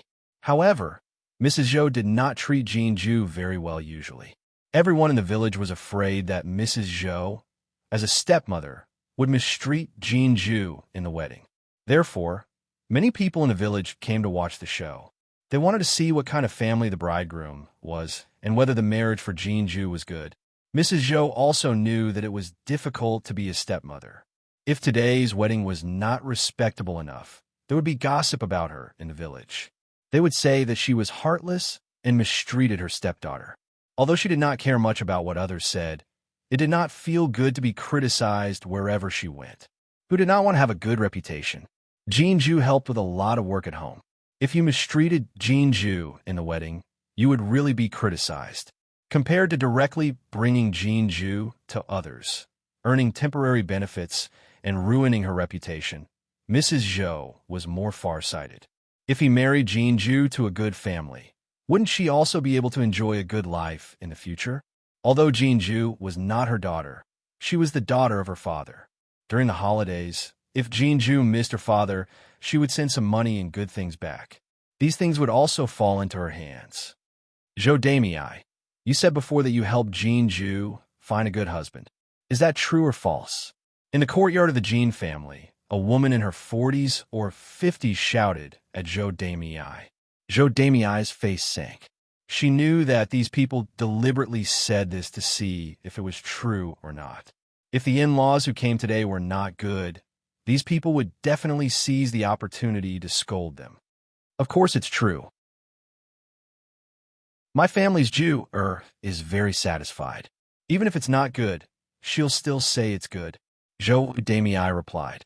He directly pushed the matter of finding a husband to Jinju, saying that Jinju was willing to do it. In this way, no one could say anything. Zhou Damei, we all know that you usually don't like Jewer the most. This time, you're in a good mood and let her choose her own husband. Someone mocked. Chapter 2008. Everyone laughed for a moment. All right. Zhou Damei, don't pretend in front of us. We all know how you treat Jewer. It's not something you can say with just a few words. Zhou Damei said angrily. You gossipy old women. You haven't even seen the person coming to pick up the bride, and you're already talking about Jewer's in-laws. Can't we talk about it after we see them? Okay, let's wait and see. It should be soon. The people in the courtyard were waiting. If the person coming to pick up the bride was not good, there would be people talking about Zhou Damei. Zhou Damei turned and entered the house, afraid that she would hear the gossips of those gossipy old women in the courtyard. At this time, Jinju had already dressed up and was sitting in front of the stool. She was wearing a wedding dress and dressed up a little. She could be regarded as a beautiful woman. The main thing was that she had a good foundation and looked delicate. Zhou Damei's eyes suddenly lit up, and she praised Jinju. Ah, Jewer girl, you're dressed up so well today. You're not worse than those rich young ladies in the town. Being praised like this, especially by Zhou Damei, it was rare to hear praise from her mouth. Jinju's face slightly blushed. Mother, where am I good-looking? Good-looking, of course you're good-looking. You're much prettier than the other girls in the village. If the bridegroom sees this, he'll be infatuated with you tonight and kneel under your pomegranate skirt. Zhou Damei said directly. Jinju also understood what she meant, and her face blushed even more. Zhou Damei smiled. Jewer girl, what's there to be embarrassed about? You're getting married today. This kind of adult thing must be experienced. And Jinju shyly responded, and her face blushed even more. Zhou Damei took Jinju's hand and sighed. Ai Jewer girl, seeing you get married and being able to marry into a good family, my conscience is happy for you. Although I'm not your biological mother, you're also not my biological daughter. But after being together for so long, we're still mother and daughter. Seeing you get married, my conscience is really reluctant. As she spoke, Zhou Damei actually shed tears. She used her sleeve to wipe the corners of her eyes. The first half of the sentence might have sounded fake, but the second half was true. Seeing Jean-Ju get married, she naturally couldn't bear to part with her. After all, with Jean-Ju around, Jean-Ju could help with a lot of work. But once Jean-Ju got married, she would be the only woman left in the family. She had to do everything herself. At her age, doing this kind of work must be exhausting. It wasn't as comfortable as when Jean-Ju was at home. Jean-Ju raised her head and looked at Zhou Damei. Her eyes were also red. Zhou Damei had treated her harshly all these years, but at least she didn't interfere in her marriage this time. Jean-Ju was very grateful for this. Otherwise, if he casually sold her to others and let her live in poverty, she would not have any hope for the rest of her life. For her, at least she had endured the previous hardships. As long as she was with Zhao Tianhu, she believed that she and Zhao Tianhu would work hard together. Their future days would be better. Mother, you also take good care of yourself. Take good care of my father and brother. Although I'm married, I will miss you. When I have time, I will come back to see you. Jean-Ju choked. Chapter 2009. It was also the first time Jean-Ju was so close to Zhou Damei, so she wasn't used to it. However, she was about to leave this house soon. No matter how Zhou Damei held her hand, she wouldn't resist. At this time, there was a lively noise outside the house. It was the sound of gongs and drums. Someone shouted outside, "The bridegroom is here! The bridegroom is here!" Zhou Damei suddenly became excited and said to Jean-Ju, "Ju-er, quickly prepare in the house and cover your head with the red veil. Mother will go out and take a look." Jean-Ju nodded heavily. "Yes, mother." Zhou Damei went out of the house and took a look at the bridegroom's procession. It would have been better if she didn't see it. Once she saw it, she was shocked by the scene in front of her. Not only did old Zhao's people carry a sedan chair over, but Zhao Tianhu also rode a horse over to pick up the bride. The bridegroom's procession had more than 10 people, and they were beating gongs and drums. It was really very impressive. This made it seem like a rich family. Zhou Damei knew in her heart that although old Zhao's family conditions were good, they weren't rich to this extent. However, Zhao Tianhu's bridegroom's procession naturally gave their Jean family face. Especially those women who said that she treated Jean-Ju harshly. Their mouths must have been blocked, and they couldn't say anything. Seeing Zhao Tianhu coming over, many people started to chatter. This bridegroom's procession is amazing. It seems that Ju-er's stepmother really found her conscience and married Ju-er to a good in-laws family. Isn't that so? This style, how many families can do it? Ju-er's in-laws family doesn't look simple. It's really strange. Why did this Zhou Damei suddenly become so kind-hearted and actually help Ju-er find a good in-laws family? In my opinion, it's not very strange. Maybe she felt that they were rich and wanted to climb up a good in-laws family. When Ju-er marries over, Zhou Damei's gift money will not be small. Otherwise, with her temperament, how could she casually marry Ju-er? That makes sense. Maybe she's relying on someone else's money. The man's family gave her a lot of money, so she naturally agreed. To put it bluntly, this Zhou Damei just wants money. Would she be so good without money? Zhou Damei was standing not far away. Hearing these women's discussion, she felt a little angry. No matter what she did, it would not end well for her, so she angrily rushed towards those women. "What nonsense are you talking about? You only know how to erase me. Little Ju-er got married, but I didn't get much benefit. The gift was only 3 taels of silver. Don't all the girls in our village get married at this price?" Zhou Damei, stop talking nonsense. Who would believe you? That's right, Zhou Damei. Who doesn't know that you're greedy and kind-hearted? Zhou Damei rolled up her sleeves angrily and said to the women, "I dare you to spout nonsense again. Your mouths are on your bodies, so you don't have to take responsibility for your nonsense."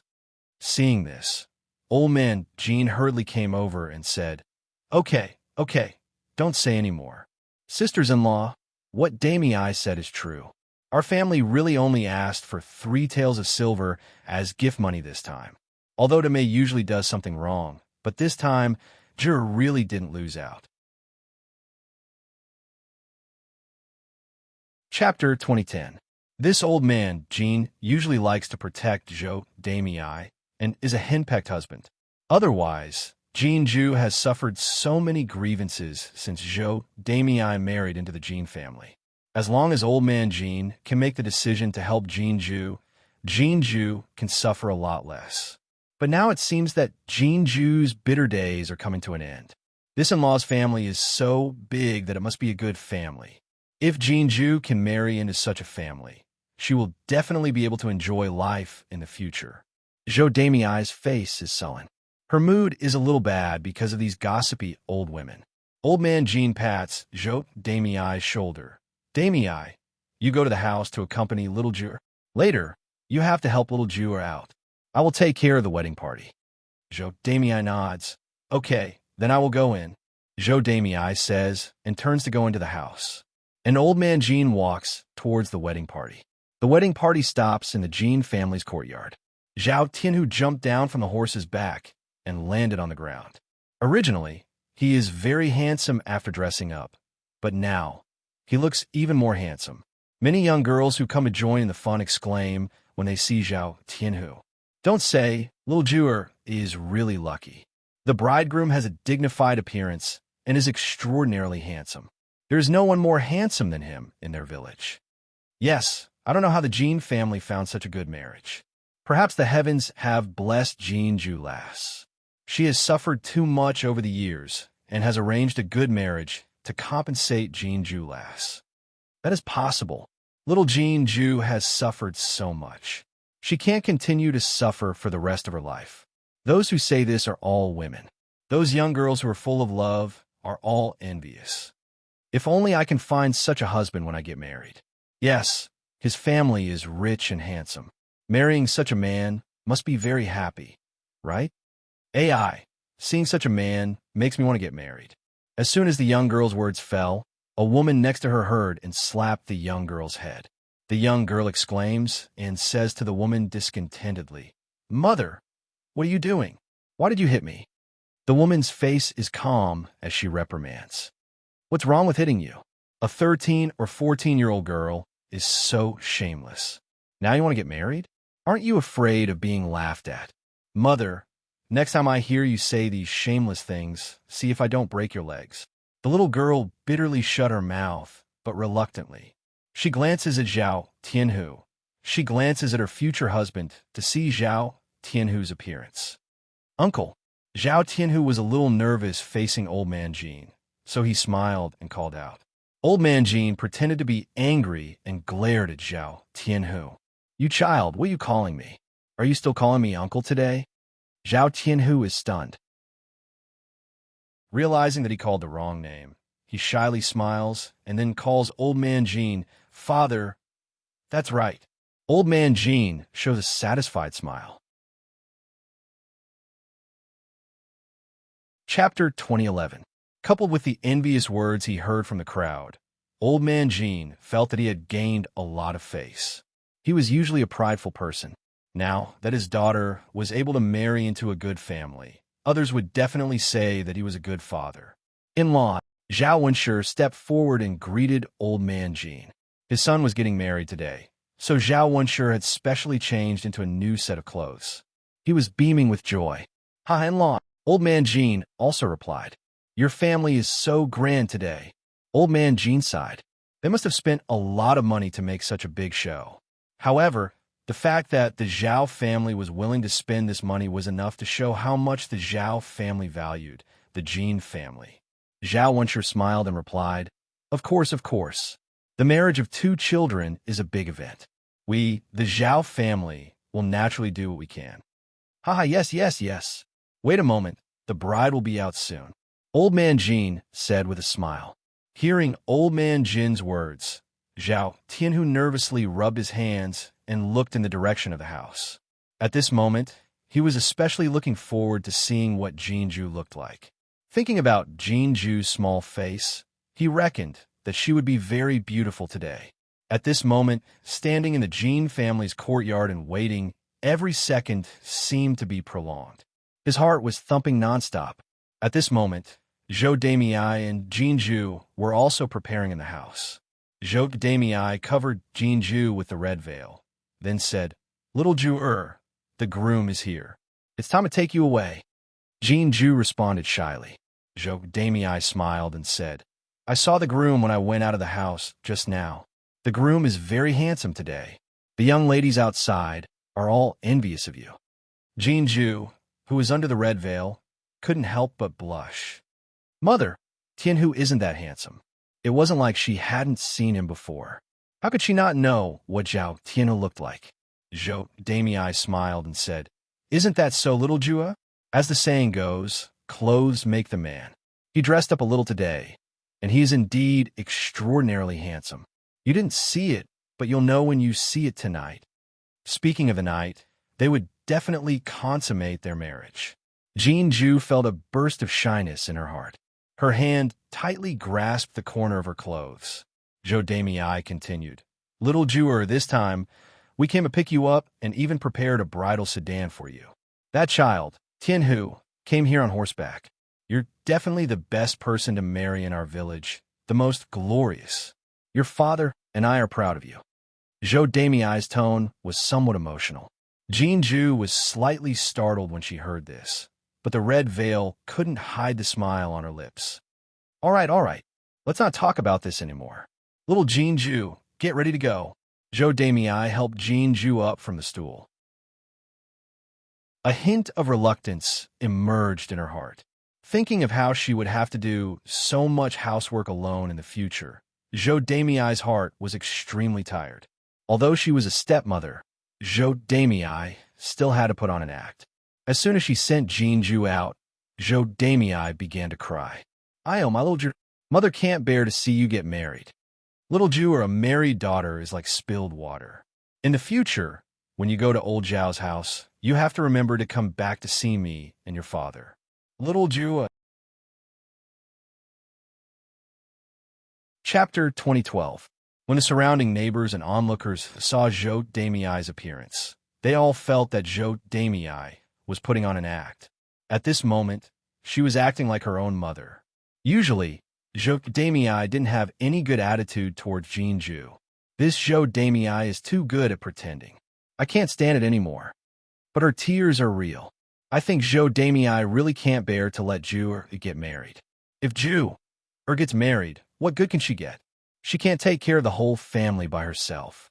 How can she be so happy? That makes sense. So this is what Zhou Damei is crying about. AI, poor Ju girl. The villagers' chatter didn't cover Zhou Damei's crying. Old man Jin's eyes turned red as he stood at the side. Zhou Damei may be hypocritical, but he, as a father, was not. After all, she was his daughter. Now that she was married, she was someone else's family. Raising such a big daughter would benefit someone else. Naturally, he was reluctant. Old man Jin pulled Jinju's hand. "Ju, girl, you're someone else's family now that you're married. Unlike at home, you have to be filial to your in-laws, understand? Don't let others say that our Jin family's daughter is not well educated." Jinju missed old man Jin the most. No matter what, he was still her biological father. Jinju sniffled and said in a choked voice, "Father, I know. You and mother have to take good care of yourselves at home. I know. Don't worry about us. We'll be fine." Jinju responded. Zhao Tianhu felt his heart ache as he watched from the side.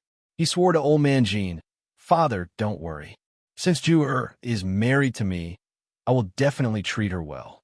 I will definitely not let her suffer." Old man Jin took a deep breath and sighed. That's good. The matchmaker urged, Okay, it's the auspicious time. Hurry up and let the bride get on the sedan chair. Don't delay the time." Old man Jin reluctantly let go of Jinju's hand. "AI, that's fine. Little Ju, take good care of yourself. Father has let you down for so many years. Now that I see that you've finally found a good husband, Father will feel less guilty when I see your mother in the afterlife." Father. Jinju's heart was even more uncomfortable. Before, she had some resentment towards old man Jin. But after hearing old man Jin's words, the hatred seemed to disappear. Sometimes, one couldn't be too calculative. Old man Jin had a lot of faults, but he also had his good points. Bride, get into the sedan chair. The matchmaker pulled Jean Ju into the sedan chair. Old man Jean wiped at the corner of his eyes. As for Zhou Damei, she continued to pretend to rush over while shouting Jean Ju's name. You Ju is.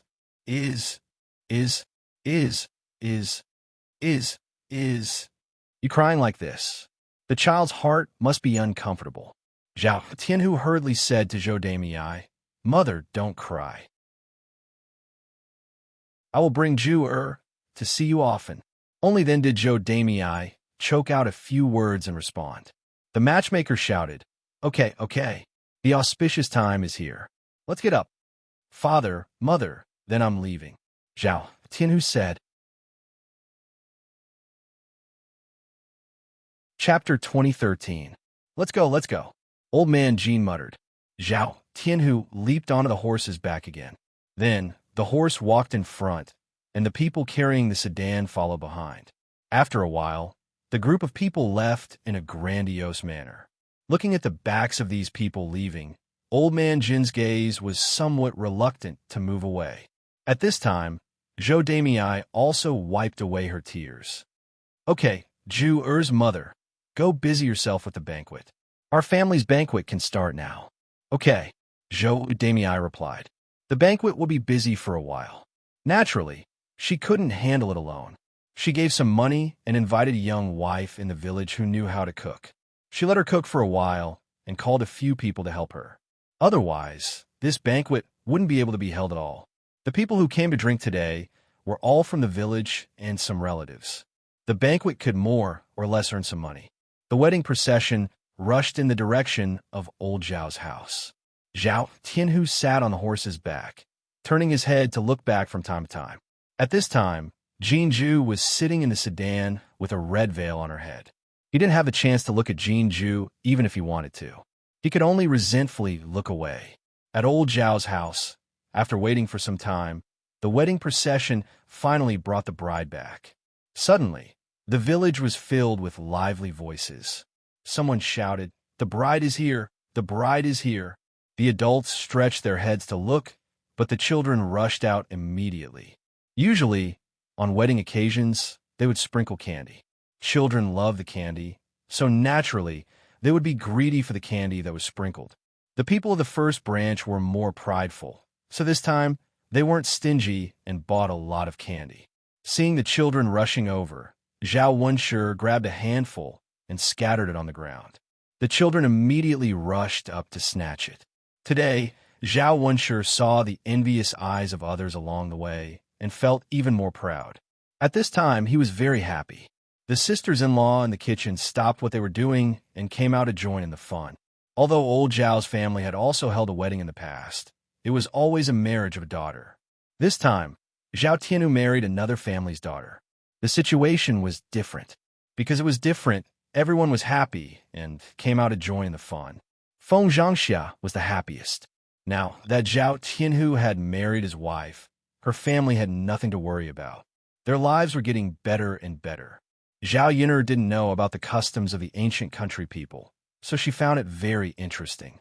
The bride was helped down from the sedan chair by the wedding nanny. Then, she stepped over the brazier and was sent into the bridal chamber. The bridal chamber was specially prepared for the couple. It was red and festive. The people in the courtyard jeered.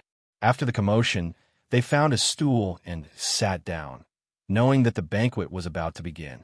This time, in order to avoid a situation like the previous banquets held by old Zhao's family, where there weren't enough seats and some people couldn't sit at the table. This time, the first branch deliberately set up 2 more tables to prevent such a situation from happening. Everyone in the courtyard sat down, but it wasn't completely full. There were several empty seats. The people of the first branch didn't care much. A table of banquet actually didn't cost much.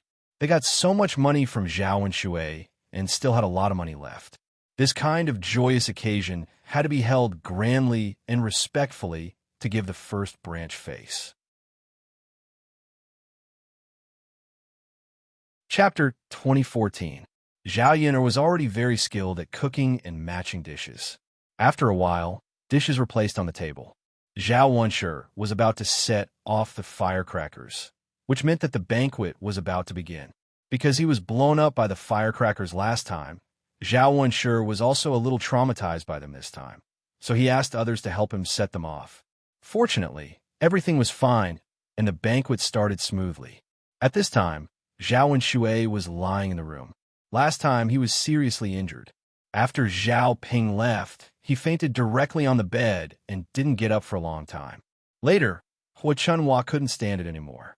She was afraid that Zhao Wenshi would really die in the room, so she ran out at night and called Dr. Sun over to treat Zhao Wenshui's injuries. However, because Zhao Wenshui's injuries were too serious, he lay in bed for several days and still didn't recover. Although he was awake now, he couldn't move too much. Zhao Wenshui thought that it was better when Li Chuiying was around. At least he had someone to take care of him when he was injured and lying in bed. Now, other than Qian Zhonghu's 3 meals a day, no one cared about him. On a hot day, no one wiped his body. Lying in bed, he sweated a lot. He felt that his whole body was a little sore and smelled very bad. He couldn't live like this anymore. If he continued like this, he would die. At this moment, when he suddenly smelled the fragrance of the dishes outside, Zhao Wenshui sniffed fiercely. The food that Qian Zhonghu made for him were all vegetarian dishes. He hadn't eaten anything with oil or meat for many days. As soon as he smelled the fragrance outside, Zhao Wenshui couldn't help but swallow his saliva. When he thought about the banquet held by the first branch today, if he went out to eat, he would definitely have meat and wine to drink. Zhao Wenshui was even more greedy. Unfortunately, he was a little inconvenient now. There was a piece of wood on his arm, and it hurt a lot when he moved a little. Thus, he shouted toward the outside of the house. "Mother, mother," Zhao Wenshui shouted at the top of his lungs. At this time, Hua Chunhua, who was also outside, naturally heard him. Hua Chunhua frowned. After entering Zhao Wenshui's room, she replied unhappily, "What are you yelling about on such a joyous occasion? Why do you have to call me over?" With a bitter face, Zhao Wenshui said pitifully to Hua Chunhua, "Mother, it's so lively outside. I'm so bored in the room alone. I also want to go out to attend the wedding banquet. Can you help me out?" Hua Chunhua glared at Zhao Wenshui. "Brat, do you still want to be at the table?" "That's right. Mother, I haven't eaten meat or drunk wine for a long time. It's like there's a roundworm in my stomach. I was fine at first, but when I smelled the fragrance outside today, I couldn't stand it anymore. If I don't eat now, I'll die of discomfort." "Mother, since you're all sitting outside and eating, why don't you take me to the table to eat?" Hua Chunhua spat a mouthful of saliva on the ground. "Bah, I say, Lao Er, you'd better stop tormenting yourself. You're still eating meat and wine like this. Who would want to sit with you at the table? Okay, you just lie in a room obediently. Today is Tianhu's big day. Don't go out and make a fool of yourself. Otherwise, your elder brother and sister-in-law will feel uncomfortable when they see you. At that time, they'll definitely beat you. Don't suffer, or you'll regret it." How could Zhao Wenshui listen to Hua Chunhua's advice? Chapter 2015. Hua Chunhua ignored Zhao Wenshui and walked out of the room. "Mother, don't go, mother," Zhao Wenshui shouted anxiously, but Hua Chunhua still ignored him. Zhao Wenshui lay on the bed, feeling wronged. He thought that old Zhao's family was really heartless. Everyone else was outside the courtyard, joining in on the fun. Every now and then, bursts of laughter could be heard. Zhao Wenshui felt even worse when he heard the laughter. He cursed these people in his heart. He was lying pitifully in the room, but those people were having fun outside. At this moment, the fragrance from the kitchen became stronger. Zhao Wenshui couldn't stay in bed anymore. He had to go out and eat. Otherwise, he would be greedy. He didn't believe that Zhao Wenshui and Feng Zhangxiao would argue with him and not let him eat at the table on this happy day. Zhao Wenshui struggled to get up from the bed. His arm accidentally bumped into something, causing him to grimace in pain. Zhao Wenshui took a deep breath and walked out of the room. There were many people in old Zhao's courtyard. When they saw Zhao Wenshui's miserable appearance, they all pointed at Zhao Wenshui and talked about him. What happened to Zhao Wenshui? How'd he end up like this? Yeah. Could it be that he offended someone and got beaten up? Who knows? But why did he come out with such injuries? Did he come out to drink? Zhao Wenshu didn't care about these people's discussion. He shamelessly found a table with a few men and sat down. He could only drink at a man's table. Moreover, he was a man. How could he squeeze with a few women? As soon as Zhao Wenshui sat down, the men smelled his rancid smell. The men on the same bed frowned in disgust. How were they going to eat later if they were to be smoked like this? The smell was so disgusting that they couldn't eat. Zhao Wenshui, you're injured. It's not convenient for you to eat. Why did you come to the table? A man said tactfully. If he said it too directly, he was afraid that it would hurt Zhao Wenshui and make him feel awkward. Zhao Wenshui didn't understand the man's meaning. He waved his hand and said indifferently, "So what? His body is injured, not his mouth. It's fine to eat something and drink some wine." The man frowned. It seemed that Zhao Wenshui had no intention of leaving. She couldn't help but continue. "But if you keep on messing around like this, what if we accidentally touch you and you get hurt? In my opinion, it's better not to eat it at the table, lest you hurt yourself." Zhao Wenshui continued to mumble indifferently. It's fine. What could happen? You guys should be careful and stay away from me. Isn't that enough? Let me have a seat by myself." The men on the table were speechless when they saw Zhao Wenshui. They couldn't understand why Zhao Wenshui didn't have any self-awareness. He smelled so bad and still had to come over to annoy them. "Zhao Wenshui, the smell on your body is so strong that it's suffocating us," one of the more outspoken people replied. "Why don't you move your seat? I can't drink at the same table as you." Chapter 2016. Zhao Wenshui was stunned for a moment. He narrowed his eyes and finally understood. It turned out that these people despised him and didn't want to sit at the same table as him. He was so pissed off. Zhao Wenshui sniffed his body. It was indeed very smelly. He was a little embarrassed, but he was still unwilling to listen to these people and leave the table. Zhao Wenshui replied weakly, "Seriously, why are you guys being so pretentious? Isn't it just a little strong? When the dishes are served later, the fragrance will naturally cover the stench on my body." Upon hearing Zhao Wenshui's words, the corners of the men's mouths twitched. They sighed at how thick-skinned Zhao Wenshui was. They had already said so, but he still had the nerve to not leave and even said such words. This was the first time they had seen such a person, and they were completely convinced. "Hey, let's not talk about it. If you want to sit, then sit. Anyway, I can't stand this smell. I'll go eat at another table." One of the men stood up. The other men at the table followed suit and left Zhao Wenshui's table. Seeing that everyone left one by one, and he was the only one left at the last table, how could he eat? When the people from the first branch saw that he was the only one at the table, how could they serve the dishes? Zhao Wenshui frowned and thought for a moment.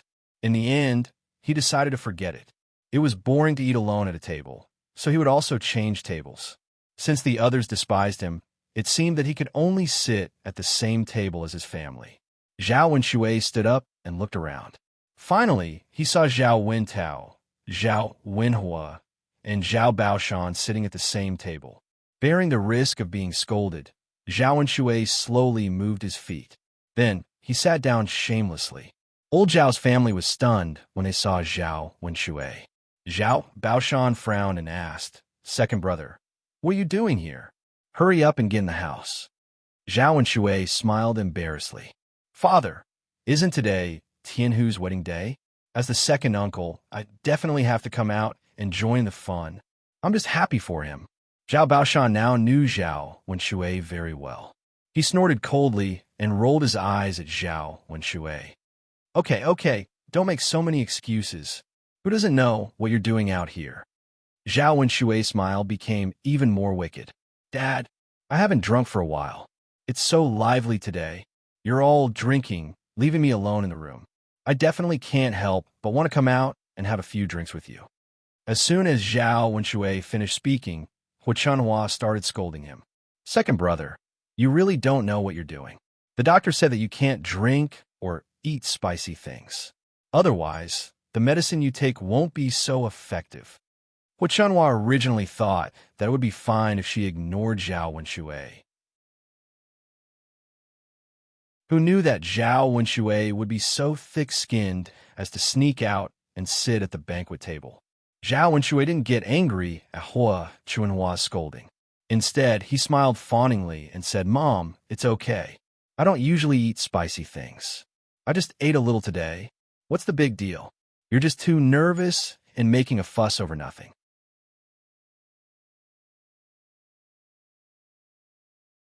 Chapter 2017. After being scolded in public, Zhao Wenxuei naturally felt uncomfortable. "Mother, why are you talking about me like that? Isn't it just eating at the table? Why do you have to scold me? There's so many people in the courtyard. Even if you don't find it embarrassing, I find it embarrassing." Hu Chunhua was so angry that she rolled her eyes at Zhao Wenxuei. This brat actually had the nerve to say that. Fine. I don't care about you. Then you can eat as much as you want. You brat, you deserve to die from eating." "Mother." Zhao Wenxuei pursed his lips and looked aggrieved. Hu Chunhua ignored Zhao Wenxuei. She thought that if something really happened to Zhao Wenxuei because of this banquet, she would definitely not intervene in Zhao Wenxuei's life. Last time, because of their mother-son relationship, she found a doctor for Zhao Wenxuei. This time, she really didn't want to find another doctor. This son of hers didn't deserve any sympathy at all. He actually liked to cause trouble on a daily basis. Zhao Wenxuei continued to sit down shamelessly. Zhao Baoshan, on the other hand, had a straight face and was somewhat unhappy. "Wenxuei, your mother is right. You have to listen to her words. Don't act like it doesn't matter. You've already become like this, and you only care about food. If something happens to you, no one in the family can help you. So this time, just bear with it and don't eat at the table. It's fine as long as Qianhu understands your intentions." Zhao Baoshan opened his mouth again and spoke in a manner that seemed to be driving him away. "Father." Zhao Wenxuei's heart was very sullen. Wasn't it just a banquet? The whole family was here, but they had to drive him away to make him happy. Really, they made it seem like he was an outsider and didn't care about him at all. "Hurry up and go back to your room. Don't dawdle anymore." Zhao Baoshan impatiently urged him again. At this moment, a dish was prepared in the kitchen and was brought to the table. When Zhao Wenxuei saw the dishes on the plate, he was reluctant to leave. Now he couldn't move. Zhao Wenxuei swallowed his saliva and couldn't wait to pick up his chopsticks and have a taste. However, before he could do that, he heard Zhao Baoshan scolding him again. "Hurry up and leave. We're going to eat." "Father, I also want to sit down and eat. It's already pitiful enough for me to lie in my room alone for so many days. Now that it's Tianhu's big day, I can't even come out to join the fun. Do you want me to suffocate to death in my room?" Zhao Wenhua glanced at Zhao Wenxuei and felt that her second brother was indeed a little pitiful. The whole family sat at the same table to eat, but Zhao Wenxuei was not allowed to sit at the table. Zhao Wenxuei was definitely uncomfortable. Zhao Wenhua said, "Father, why don't we let second brother sit down and eat? It's not a big deal to eat less spicy food and drink less alcohol. The main thing is that the whole family can sit together and join the fun. After all, it's a joyous day. Old Zhao's family should all be happy." After hearing Zhao Wenhua's words, Zhao Wenxuei cast a grateful look at him and hurriedly nodded in agreement. Yes, father. That's what fourth brother said." Zhao Baoshan glared at Zhao Wenxuei and said unhappily, "Do whatever you want. I don't care anyway. I won't help you when your big brother comes over to chase us away." "Father, he won't. Big brother usually bickers with me. He definitely won't do that today." However, Zhao Wenxuei was slapped in the face the next second.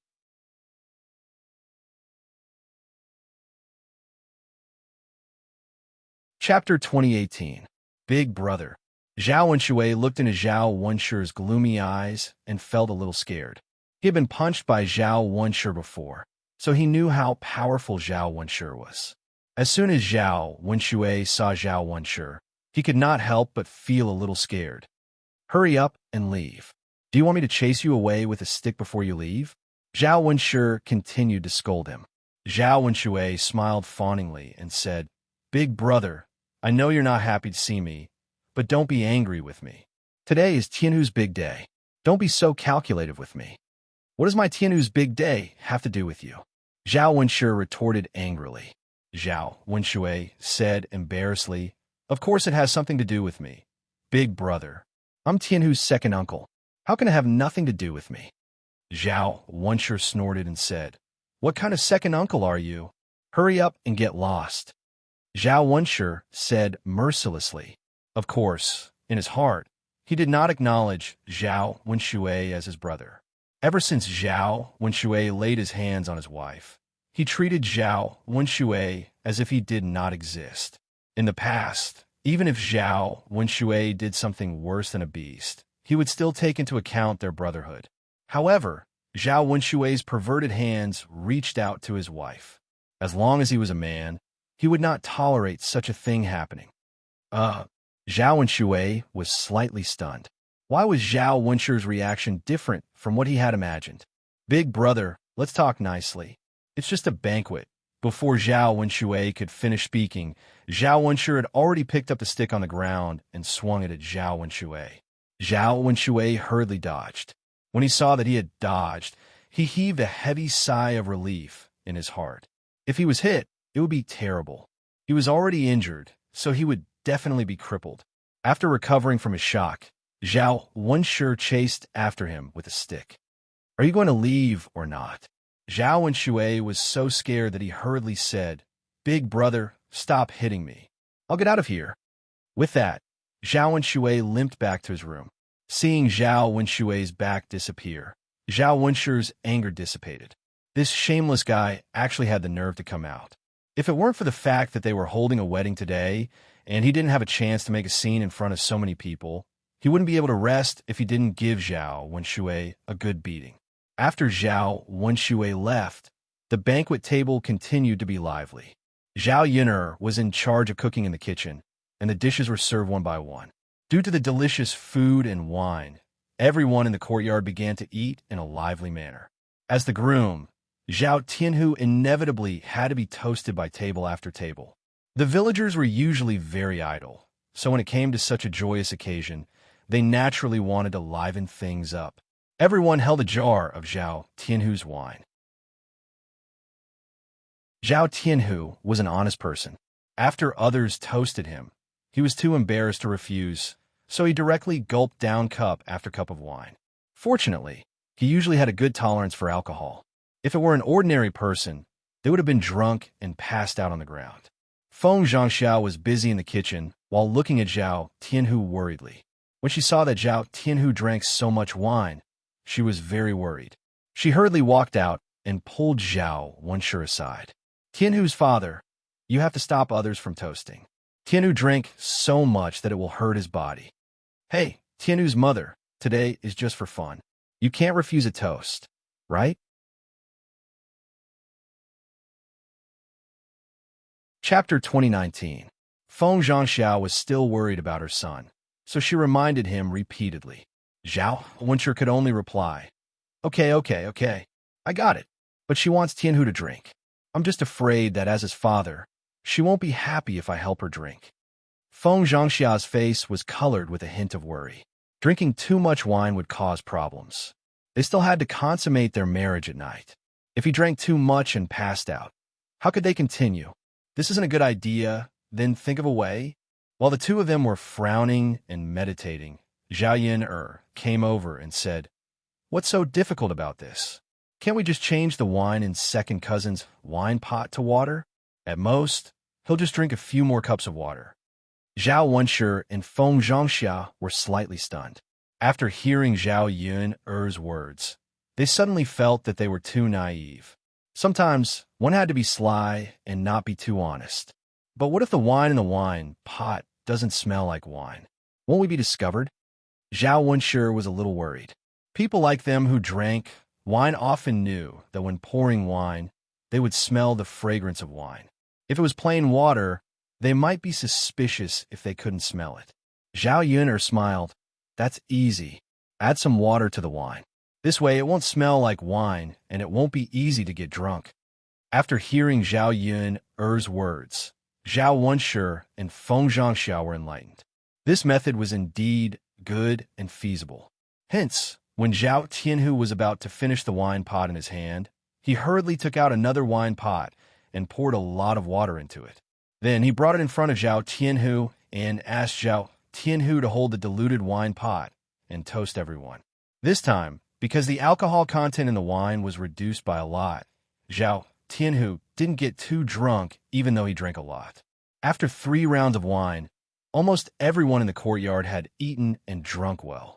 Zhao Yin'er was busy with the banquet, and it was rare for her to take time to have lunch. But because of the heat, she couldn't eat much.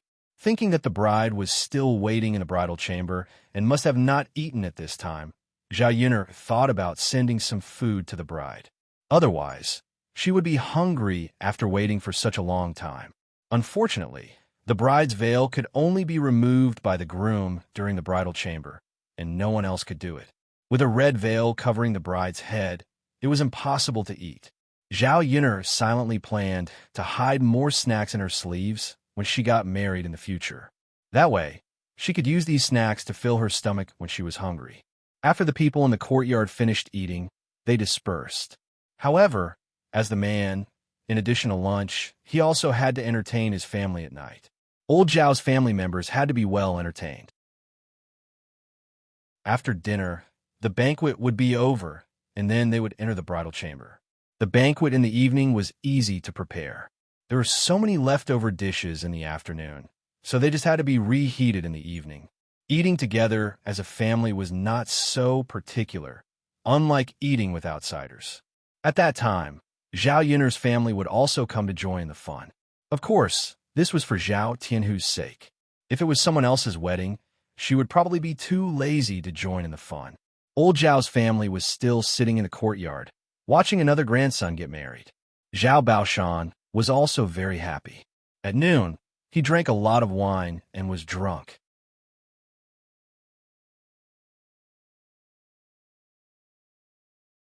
Chapter 2020. Zhao Tianan was very shy to begin with. When Zhao Wintao mentioned this matter, he became even more shy. He muttered softly, "Fourth uncle, don't tease me." Zhao Wintao laughed heartily. "Fourth uncle isn't teasing you. Among the descendants of old Zhao, according to age, the next one to get married will definitely be you. It can't be that Tianfu and Tianyu will get married before you, right?" As soon as Zhao Wintao finished speaking, Daodu, who was sitting on a stool and leaning against Zhao Tianan, replied in a childish voice, "Fourth grandpa, the next one to get married won't be first uncle. It's Daodu. Daodu is going to marry little sister Tian. After Daodu finished speaking, everyone at the dining table was amused by Daodu's childish words. Yes. Daodu is right. The next one to get married will definitely be Daodu. Daodu is already thinking about getting married at such a young age? Don't you know how to be shy?" Qian Zhonghu teased. Daodu shook her head heavily. "I'm not ashamed. Fourth grandmother, what's there to be ashamed of? Daodu likes little sister Tian and wants to marry little sister Tian. Ha! Sure enough, the words of a child were so funny. However, he was still young and did not understand the true meaning of marriage. The topic of conversation fell on Zhao Tianan. They seemed to be very concerned about Zhao Tianan's marriage. Zhao Wenhua said, "Tianan's marriage is coming soon. In a few days, the family will be preparing for the wedding." That's good. It's indeed a happy thing to be able to see Tianan get married. Third elder brother, congratulations. Soon, only Tianfu will be left in the family. The whole family is about to get married. Zhao Wenhua chuckled and replied, "Yes, our old Zhao family has been having a lot of good things recently. Tianan is also enjoying the good fortune of our old Zhao family to get such a good marriage." Haha, no matter whose blessing it is, Tianan being able to get married is a joyous occasion. The people at the table were talking and laughing because of Zhao Tianan's marriage. Zhao Tianan's cheeks became redder. Seeing that everyone had left, the people at old Zhao's table slowly stood up. A few sisters-in-law were busy cleaning up the table. Zhao Yin'er went back home to rest for a while and take an afternoon nap. With Mu Yinfeng taking care of the child, she didn't have to worry about it. Tian was a very well-behaved child. She ate and drank to her heart's content every day and never made a fuss unless she had to defecate. This saved Zhao Yun'er and Mu Yinfeng a lot of trouble. As for old Zhao's side, after the table was cleaned up, the borrowed tables could be returned one by one with the help of a few uncles. Zhao Tianan, who was not completely drunk, thought about his lovely wife, who was left alone in the bridal chamber. Zhao Tianhu walked to the door of the bridal chamber nervously. He glanced into the room and hesitated whether to go in or not. He was looking forward to seeing Jinju, but his heart was pounding nervously. He thought that Jinju must be bored alone in the room. Most importantly, she hadn't eaten lunch. Zhao Tianhu entered the room and stood in front of Jinju. He said gently to her, "Juer, are you hungry? Do you want to eat something?" Jinju nodded and then shook her head. She nodded because she was indeed hungry. She shook her head because it was inconvenient to eat with the red veil on her head. "Juer, what's wrong? Are you hungry or not?" Zhao Tianhu asked doubtfully.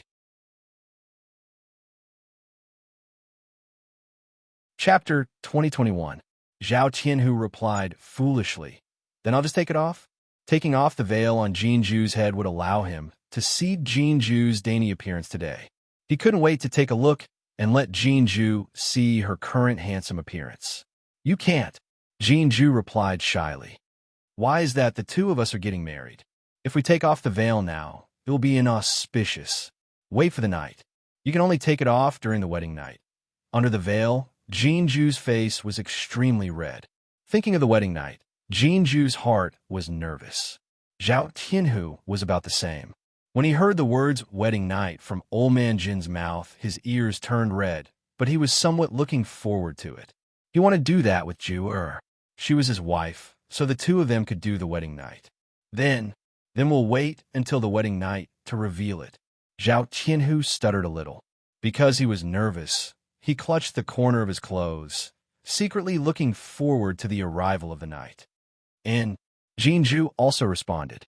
Thinking that it would take some time to wait for the night, Jinju was already hungry. If she waited until the night, wouldn't she be so hungry that her chest was sticking to her back? Zhao Tianhu continued to ask with concern, "Juer, what if you're hungry? Do you want me to get something else for you to eat?" "No, there's no need, right?" Jinju was a little embarrassed to ask. "Juer, being hungry is not an option. You still have to eat something. I'll go get you some food." With that, Zhao Tianhu turned and left the house. Since she couldn't eat food, but other things could be eaten, for example, those pastries and candies, eating them could at least fill her stomach. Zhao Tianhu walked out of the house and went to look for Feng Zhangxia. "Mother," Zhao Tianhu called out. "Mother, do we still have those pastries in our house? Take some out for me. I'll give them to Ju'er. She hasn't eaten yet. I'm a little hungry." Feng Zhangxia patted her head. Only then did she remember Jinju. She hurriedly nodded and said, "All right, Mother will go get some now." "Yes." When Feng Zhangxia entered the house, she left all the delicious food with Shun Pan so that Shun Pan could bring it to Zhao Yangyang. Right now, the Shin couple was in the room chatting with Shun Pan. Feng Zhangxia couldn't help but feel a little awkward when she went in. She forced a smile and said, "You guys talk. Don't worry about me. I'm just going to take some food out." However, as soon as Feng Zhangxia opened the bag, Zhao Yangyang stopped Feng Zhangxia unhappily. "Grandma, you said these things are for me to eat. Where do you want to take them now? Who is it for?" Feng Zhangxia coaxed. "Yangyang, your second aunt is hungry. Grandma will get her something to eat now. Otherwise, she will starve." However, Zhao Yangyang stubbornly replied, "No. Grandma, you said before that these things were for Yangyang alone. Why are you giving them to others now?" Feng Zhangxia was stunned. "Yangyang, but your second aunt doesn't have anything else to eat. Can you let Grandma take some now? Grandma will buy them tomorrow and return them to you, okay?" Zhao Yangyang protected the pastries with one hand and stubbornly said, "No, Grandma can't go back on her words. If you give Yangyang something, you can't give it to others. Otherwise, Yangyang will get angry and ignore Grandma in the future." Chapter 2022. If Zhao Yangyang was protecting Jinju, Then what could he make for her?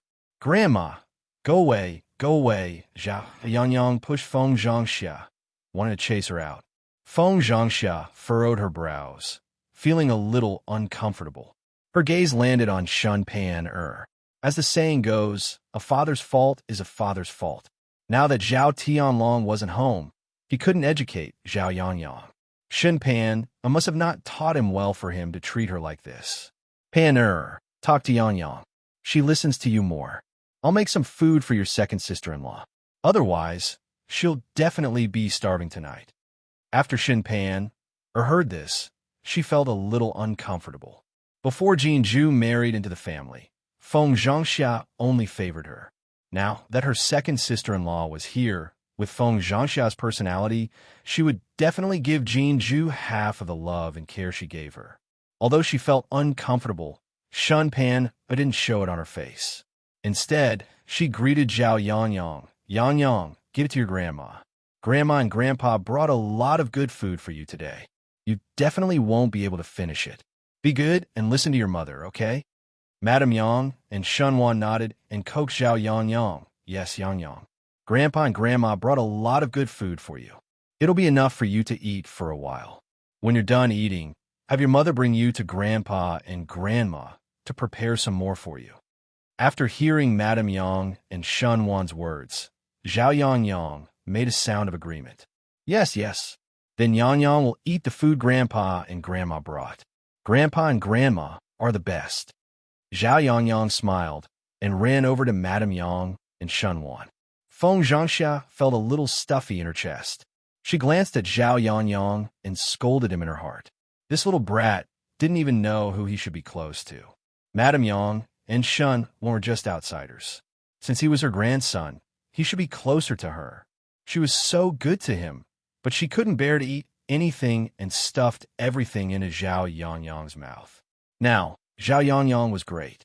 Madame Yang and Shunwan casually took out something to coax him, but Zhao Yangyang immediately betrayed them and said that Madame Yang and Shunwan were good. It seemed like the amount of food she gave to this grandson was not as good as the amount of food she gave to the Shun family. This kind of child would probably not know how to be grateful and filial when he grew up. Of course, Feng Zhangxia was just thinking about it. Although she was disappointed, he was still her grandson. What did she do? Shun Pan pursed her lips and said to Feng Zhangxia, Mother, it's done now. Go and give some to second sister-in-law. Feng Zhangxia came back to her senses and responded. Then, she took out some pastries from the bag. She didn't take much, but it was enough to fill her stomach. After coming out, Feng Zhangxia gave the cake to Zhao Tianhu. Zhao Tianhu turned around and went into the house to give it to Jinju. At this moment, in Shun Pan's room, the Shun couple sighed. Shun Pan asked, Father, Mother, why are the two of you sighing? Madame Yang's heart ached as she said, Father and Mother are very sad to see you and Yangyang living like this. You even treasure food so much. If you married into a rich family, you wouldn't have to live like this. Shin Pan cried and laughed. Father, Mother, it's not as bad as you make it out to be. Although we're not rich, at least Yangyang and I have never gone hungry. Chapter 2023. Madame Yang sighed again. Back then, this was what Mother thought, which was why she allowed you to be together with Tianlong. Otherwise, with the Zhao family's conditions, Father and Mother would never have allowed you to marry over and suffer. Shenwan also said, That's right. Back then, I saw that Tianlong had potential. I would not bear to let my precious daughter marry into such a poor and remote place. Father, Mother, I know that you feel sorry for me. However, I believe that these few years of suffering here are worth it. Tianlong will definitely not let me down and will bring me and Yangyang to live a good life. Madame Yang and Shunwan nodded in agreement. I hope so. Tianlong's imperial examinations are coming up soon. Pan, when you return, bring Yangyang back to your parents' home and let your mother buy some things. The two of you will go to the temple together and pray for Tianlong. Let the heavens bless him and let him pass. Yes, Father. Shun Pan nodded in agreement. Her heart was filled with anticipation. After chatting for a while, The Shen family got up and bid farewell. Feng Zhangxia and Zhao Wenshi politely sent them off. Seeing that it was getting late, Feng Zhangxia and Zhao Wenshi did not urge them to stay. They did not want the Shen family to be late. In order to prepare for the banquet, Feng Zhangxia and Zhao Wenshi were already so tired that their chests were sticking to their backs. They did not rest for long in the afternoon. Seeing that the sky was about to darken, they had to prepare for the banquet again. As they had already troubled Zhao Yun and the other sisters-in-law to prepare for the banquet at noon, they were also very tired today, especially Qian Zurio. In the afternoon, when she was helping to wash the dishes, she accidentally cut her hand by a broken bowl. There was a big cut and a lot of blood. Although her hand was bandaged, it was somewhat inconvenient to do such rough work. Naturally, Feng Zhangxiao was even more embarrassed to ask Qian Zurio to help. As for Zhao Yun and Liang Jinxiao, she knew Zhao Yun's personality. She was not easy to talk to. She had already given enough face by coming over to cook for the banquet at noon. She could not count on her for the banquet at night. As for Liang Jinxiao, she was pregnant. She helped out in the afternoon, so it was unreasonable for her to ask Liang Jinxiao to help out in the evening. However, if he were to manage all the dishes by himself, even though he only needed to heat them up, it would still be a little too much for him to handle. She couldn't count on the men at home. How many men could cook and enter the kitchen? With this in mind, the only person in the family you can count on is Shen Pan. All these years, Feng Zhangxia had never asked Shen Pan to do anything. This time, she had no choice but to rely on Shen Pan. Of course, today's work should be fine. If Shen Pan didn't come out to help, then she really would be unreasonable. Even if Shen Pan was the eldest daughter of the Zhao family, since she married into the Zhao family, she was their daughter-in-law. When the family was in trouble, it was understandable for her to lend a helping hand. Feng Zhangxia shamelessly walked up to Shen Pan's room. At this moment, Shen Pan was in the room with Zhao Yangyang. The two of them unpacked the food that the Shen family had brought over. Zhao Yangyang was eating in his hands. "Mother, what's wrong?" Shen Pan asked. Chapter 2024. As soon as she heard that she was going to help out in the kitchen, Shen Pan immediately resisted. She hated greasy places like the kitchen the most. Working there would make her hands and body smell very bad, so she didn't want to step into it.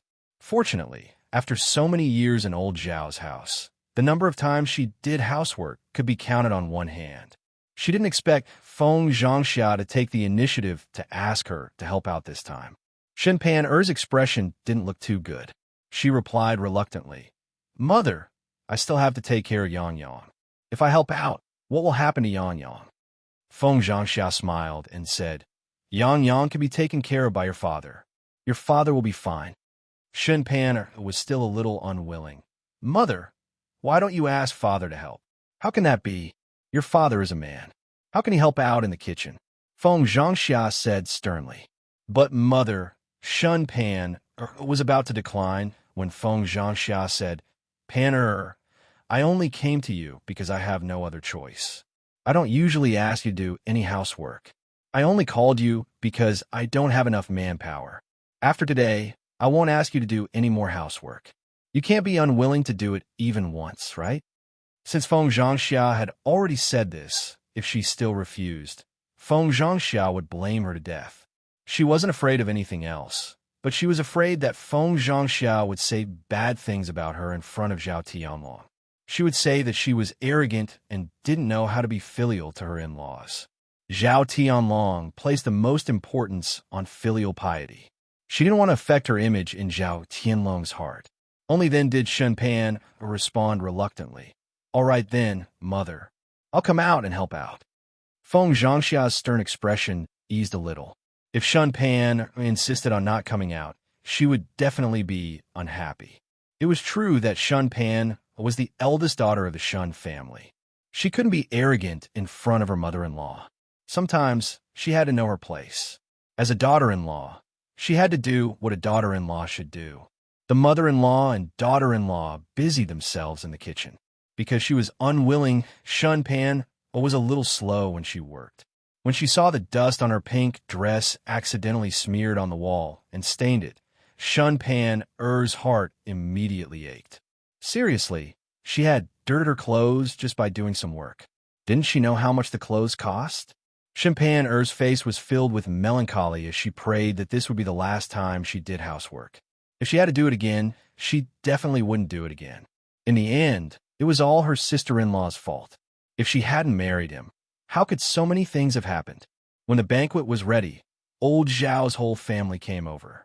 In the evening, only old Zhao's family was present.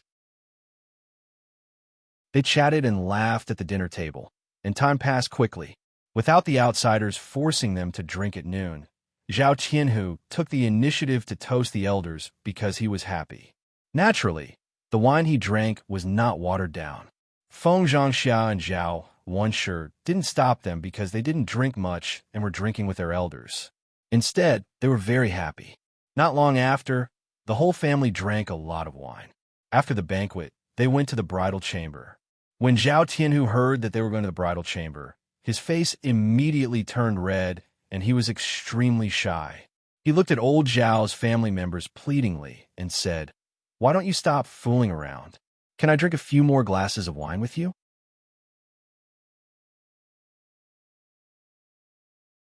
Chapter 2025. The others echoed. Exactly. It's not easy to hold a wedding banquet. How can we let go so easily? But Zhao Tianhu had a conflicted look on his face. His ears were red and it was obvious that he was shy. But what? Tianhu, you're already married. Why are you still shy? Zhao Tianhu didn't say anything, but his blushing face betrayed him. Everyone chuckled when they saw this. Feng Zhangxia loved her son dearly. Seeing Zhao Tianhu like this, she helped him and said, "Let's just forget about it. Don't make a fuss about the bridal chamber. Tianhu isn't like other people's children. He's been shy since he was a child. I'm sorry. If you make a scene, he'll be too shy to enter the wedding banquet." Zhao Tianhu lowered his head and acquiesced to Feng Zhangxia's words. If other people made a scene, he would indeed be too shy to enter the wedding banquet. He couldn't do anything in front of Jinju in front of so many people. Even if he was shy, Jinju might not be. Therefore, he decided to forget it. Girls were thin-skinned, and he had to consider Jinju. Old Zhao's family just joined in the fun and made a joke. Seeing that Zhao Tianhu was really shy, they said with a smile, "Then let's let Tianhu go. Let's not be a hindrance here. Let's let Tianhu and his niece-in-law have a good time in the wedding banquet. Every minute of the wedding banquet is worth 1,000 gold. Tianhu, you'd better get busy. Haha, Tianhu, work hard. Hurry up and go. Don't let your niece-in-law wait in the wedding banquet alone for too long." It would have been better if they hadn't said anything. Once they did, Zhao Tianhu's face turned even redder. Feng Zhangxia looked at her son and couldn't help shaking her head. Zhao Tianhu was already so old. Why was he still so shy? She wondered if Zhao Tianhu knew anything about the wedding banquet. Feng Zhangxia was afraid that Zhao Tianhu was too honest and didn't even know what the wedding banquet was. After all, no one taught him these things, and many things couldn't be learned without a teacher. Feng Zhangxia thought that it would be better to ask Zhao Wenshi and Zhao Tianhu before the wedding banquet.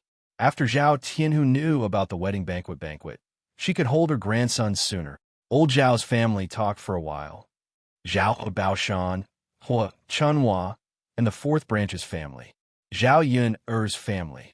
Feng Zhangxia shouted at Liang Jinxiao. "Third sister-in-law, wait a moment." Liang Jinxiao turned around and asked, "Sister-in-law, is there anything else?" Feng Zhangxia smiled and said, "Third sister-in-law, didn't we have a banquet? There's still a lot of dishes that haven't been eaten. In this kind of weather, they will probably search tomorrow. So I was wondering if I could pack these dishes and hang them in your well." The well water was at a constant temperature, so it was warm in winter and cool in summer. In ancient times, people didn't have air drying, so they would use this simple method to hang the dishes in the well. This way, they wouldn't spoil easily. The first branch held a wedding banquet today. Even though they had another meal in the evening, there were still many dishes left. It would be a pity if they just put them aside and waited for them to spoil tomorrow. Hearing that, Liang Jinxiao nodded and said, "Okay, sister-in-law, bring them here. I'll bring them back." "Okay."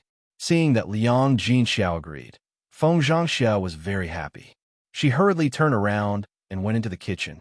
She put the dishes in the well and carried them out.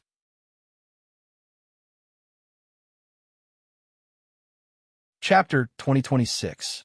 Liang Jinxiao smiled and replied, "You're welcome. It's nothing."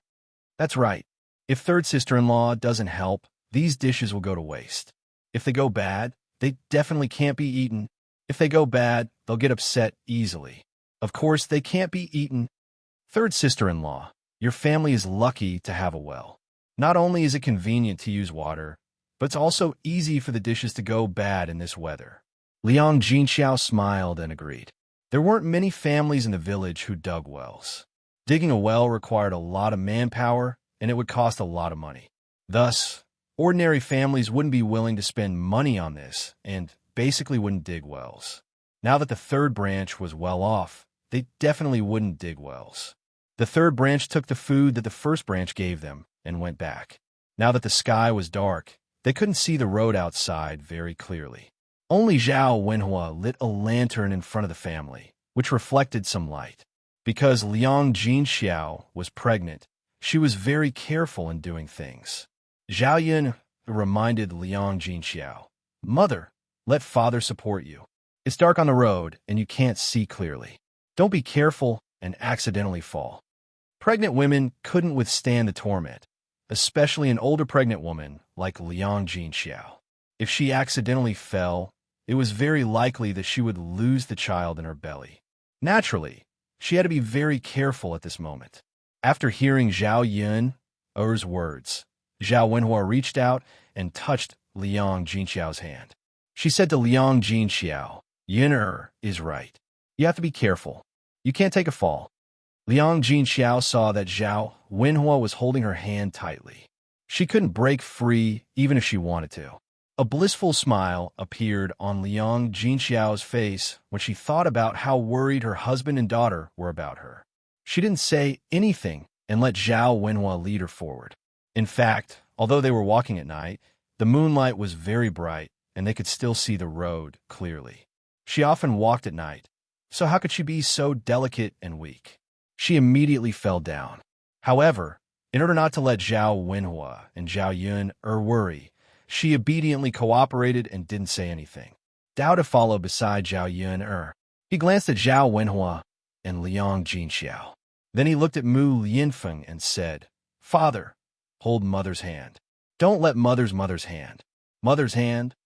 And don't let mother fall down." Mu Yinfeng's lips curled into a smile. He lowered his head and glanced at Dao before replying, "All right, then father will hold mother's hand." "Okay." Dao grinned happily, revealing his cute little canine teeth. His cute face melted Zhao Yun's heart. The family of three walked together happily. Now that the weather was hot, the fields on both sides of the road were filled with the sound of frogs croaking. It was very pleasant to the ears. This kind of idyllic tranquility was something that didn't exist in the 21st century. After coming to this world, although everything was not as convenient as in the 21st century, Zhao Yun felt that this kind of idyllic life was more suitable for her. With Mu Yinfeng and Dao by her side, she hoped that this kind of happiness could continue.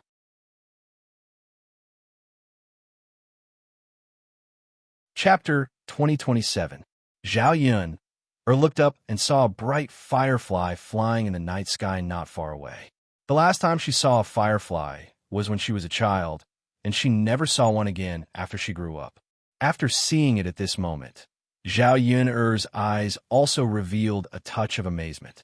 Like Dao, she was very happy. She had never seen those twinkling fireflies again after she grew up. She didn't expect to see it again in ancient times. "Mother," Dao pulled Zhao Yun's hand and asked when he saw that Zhao Yun was in a daze.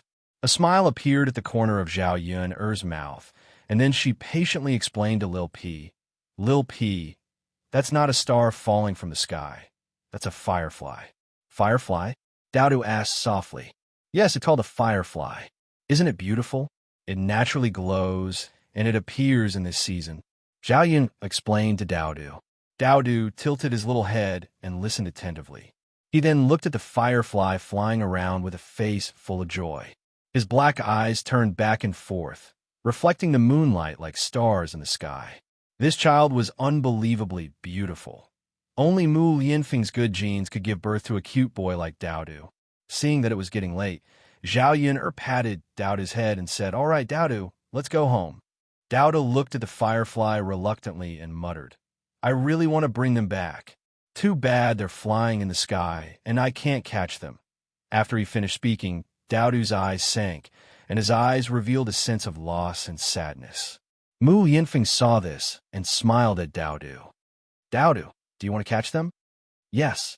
Dowdu nodded. Then father will go and catch some for Dowdu. Dowdu's originally gloomy eyes immediately lit up, and he happily asked, Daddy, is this true? Are you really going to help Dowdu catch some? Of course.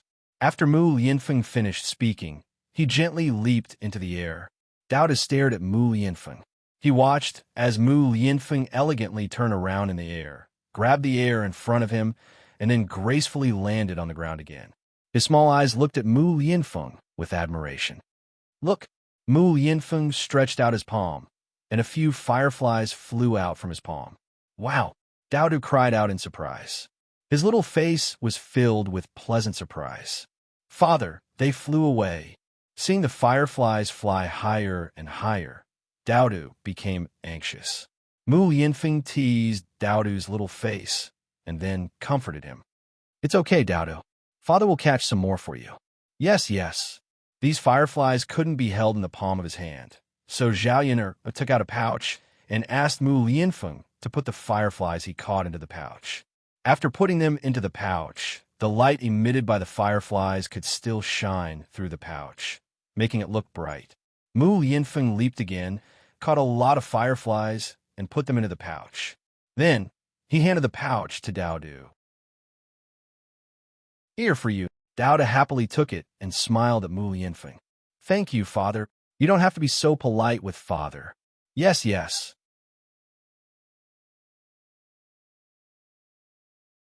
Chapter 2028. After a while, the third branch's family went back. Everyone was in high spirits at Zhao Tianhu's wedding, and it was rare for the whole family to be together. After the third branch's family left, Feng Zhangxia called Zhao Wenshi to talk for a while. Then, she said to Zhao Wenshi, Tianhu's father, I want to talk to you about something. What is it? Zhao Wenshi asked curiously. Feng Zhangxia pulled Zhao Wenshi to a corner. She was afraid that others would hear them, so she whispered in Zhao Wenshi's ear, Tianhu's father, it's like this. Our Tianhu is too honest. This is his first time in the bridal chamber, so he doesn't have much experience. Can you talk to him and let him know how to do it? Zhao Wenshi frowned. Tianhu's mother, it can't be, right? Tianhu is an adult. How can he not know this kind of thing? Feng Zhangxia said earnestly. Others may know, but our Tianhu may not. This child is too honest. I'm afraid he doesn't know. Say, if he doesn't even know how to do it, how can we have grandchildren? Zhao Wenshi felt that Feng Zhangxia's words made some sense. Zhao Tianhu was indeed very honest. No one had mentioned this kind of thing to him before, so he couldn't possibly learn it without a teacher. But how can I talk about this kind of thing? Zhao Wenshi's ears turned red when he thought of this. It was fine to talk about this kind of thing with others, but it felt a little weird to talk about it with his own son. Why are you embarrassed to talk about it? You're his father. Now that he's married, what's wrong with you talking about this kind of thing? If you don't talk about it, do you expect me to talk about it? Feng Zhangxia snorted. Zhao Wenshi hurriedly said, How can that be? How can you, a woman, talk about this with him? Let me talk about it. At most, he could just be thick-skinned and say it out loud. Well, then go ahead and say it. Try to be as straightforward as possible. Tianhu is not like Sky Dragon. He's not as smart. If you say it too cryptic, I'm afraid he won't understand. Zhao Wenshi answered, Got it, got it. Thus, Zhao Wenshi went to the front of the bridal chamber and called for Zhao Tianhu. Zhao Tianhu came out of the house with some embarrassment. He walked to Zhao Wenshi and asked Zhao Wenshi, Dad, Why did you call me out? Zhao Wenshi smiled awkwardly and said, It's nothing serious. I just wanted to discuss sex with you. It would have been better if Zhao Wenshi hadn't said anything, but once he did, Zhao Tianhu's face turned even redder. Father, what's there to say? Zhao Wenshi cleared his throat and laughed dryly. I'm just afraid that you don't know how to. It's your first time in life, so it's normal that you don't have any experience. As a father, I have to worry about you. If I teach you now, it'll be easier for you when the time comes. Father, Zhao Tianhu lowered his head again and muttered, There's nothing to teach. Zhao Wenshi was stunned. Then his gaze fell on Zhao Tianhu. He said to Zhao Tianhu ambiguously, Tianhu, so you know how to consummate your marriage? Zhao Tianhu blushed from his face to his neck. He didn't know how to answer Zhao Wenshi's question. Father.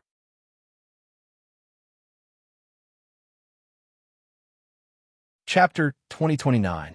So he asked Zhao Tianhu, What's there to be embarrassed about, kid? We are father and son. Now that you are of marriageable age, it's okay for you to talk about this with me. Father, don't forget, I know. Zhao Tianhu declined in embarrassment.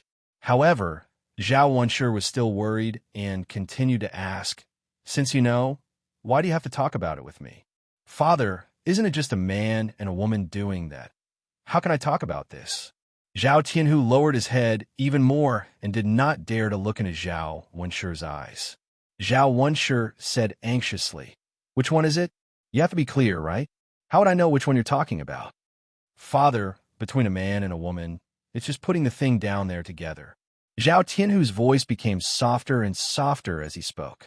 If Zhao Wenshi continued to ask, he would probably feel ashamed. Seeing that Zhao Tianhu was really shy, Zhao Wenshi was relieved after hearing what he said. Seeing that Zhao Tianhu really knew what to do, he did not continue to pester Zhao Tianhu and let Zhao Tianhu go back to the room. When Zhao Wenshi returned to the room, Feng Zhangxia immediately went over and asked, Tianhu's father, how was it? Did you tell Tianhu? What did I say? I told you that he knew, but you didn't believe me. Just now, I asked him if he knew. Zhao Wenshi replied impatiently. Feng Zhangxia heaved a sigh of relief and smiled. That's good, that's good. Looks like our Tianhu isn't that stupid after all. At least he knows about this. Zhao Wenshi snorted. You're looking down on Tianhu, woman. That child is quite astute in some ways. Huh? Feng Zhangxia laughed. At this moment, Zhao Tianhu walked into the room with a red face. After hearing what his father said, his mind was filled with the scene of him and Jinju having sex. The more he thought about it, the hotter his face became. At this moment, Jinju was sitting quietly by the bed, nervously waiting for Zhao Tianhu's arrival. The red veil on her head had not been removed yet. Her legs were crossed, and her hands were holding the corners of her clothes. Zhao Tianhu glanced at his wife, and his heart skipped a beat. He felt his body heating up. His throat choked, and he muttered, Wife. When Jinju heard Zhao Tianhu's gentle voice, she became even more nervous. She knew that at this moment, Zhao Tianhu would come in and remove the red veil on her head. Then, the two of them would complete the most important part of the wedding, which was the consummation of their marriage. Zhao Tianhu swallowed. Although he was nervous, he was also looking forward to it. He wanted to do that with Jinju and enjoy the pleasure of skin to skin. Wife! Zhao Tianhu called out again and slowly walked toward Jinju. Then, he lifted the red veil on Jinju's head. Because Jinju was shy, she lowered her head and did not dare to look at Zhao Tianhu. Zhao Tianhu reached out and lifted Jinju's chin. He said gently to Jinju, Wife, raise your head and let me see. Don't keep your head down. I want to see your face. Only then did Jinju raise her head, and the two of them looked at each other. You're tuning into the Romance Rendezvous YouTube channel. We're so grateful for your support, and don't forget to subscribe to join us on this incredible journey through captivating stories. Your generosity through donations truly makes a world of difference, as it's the primary source of revenue that allows me to expand and enhance this channel for you.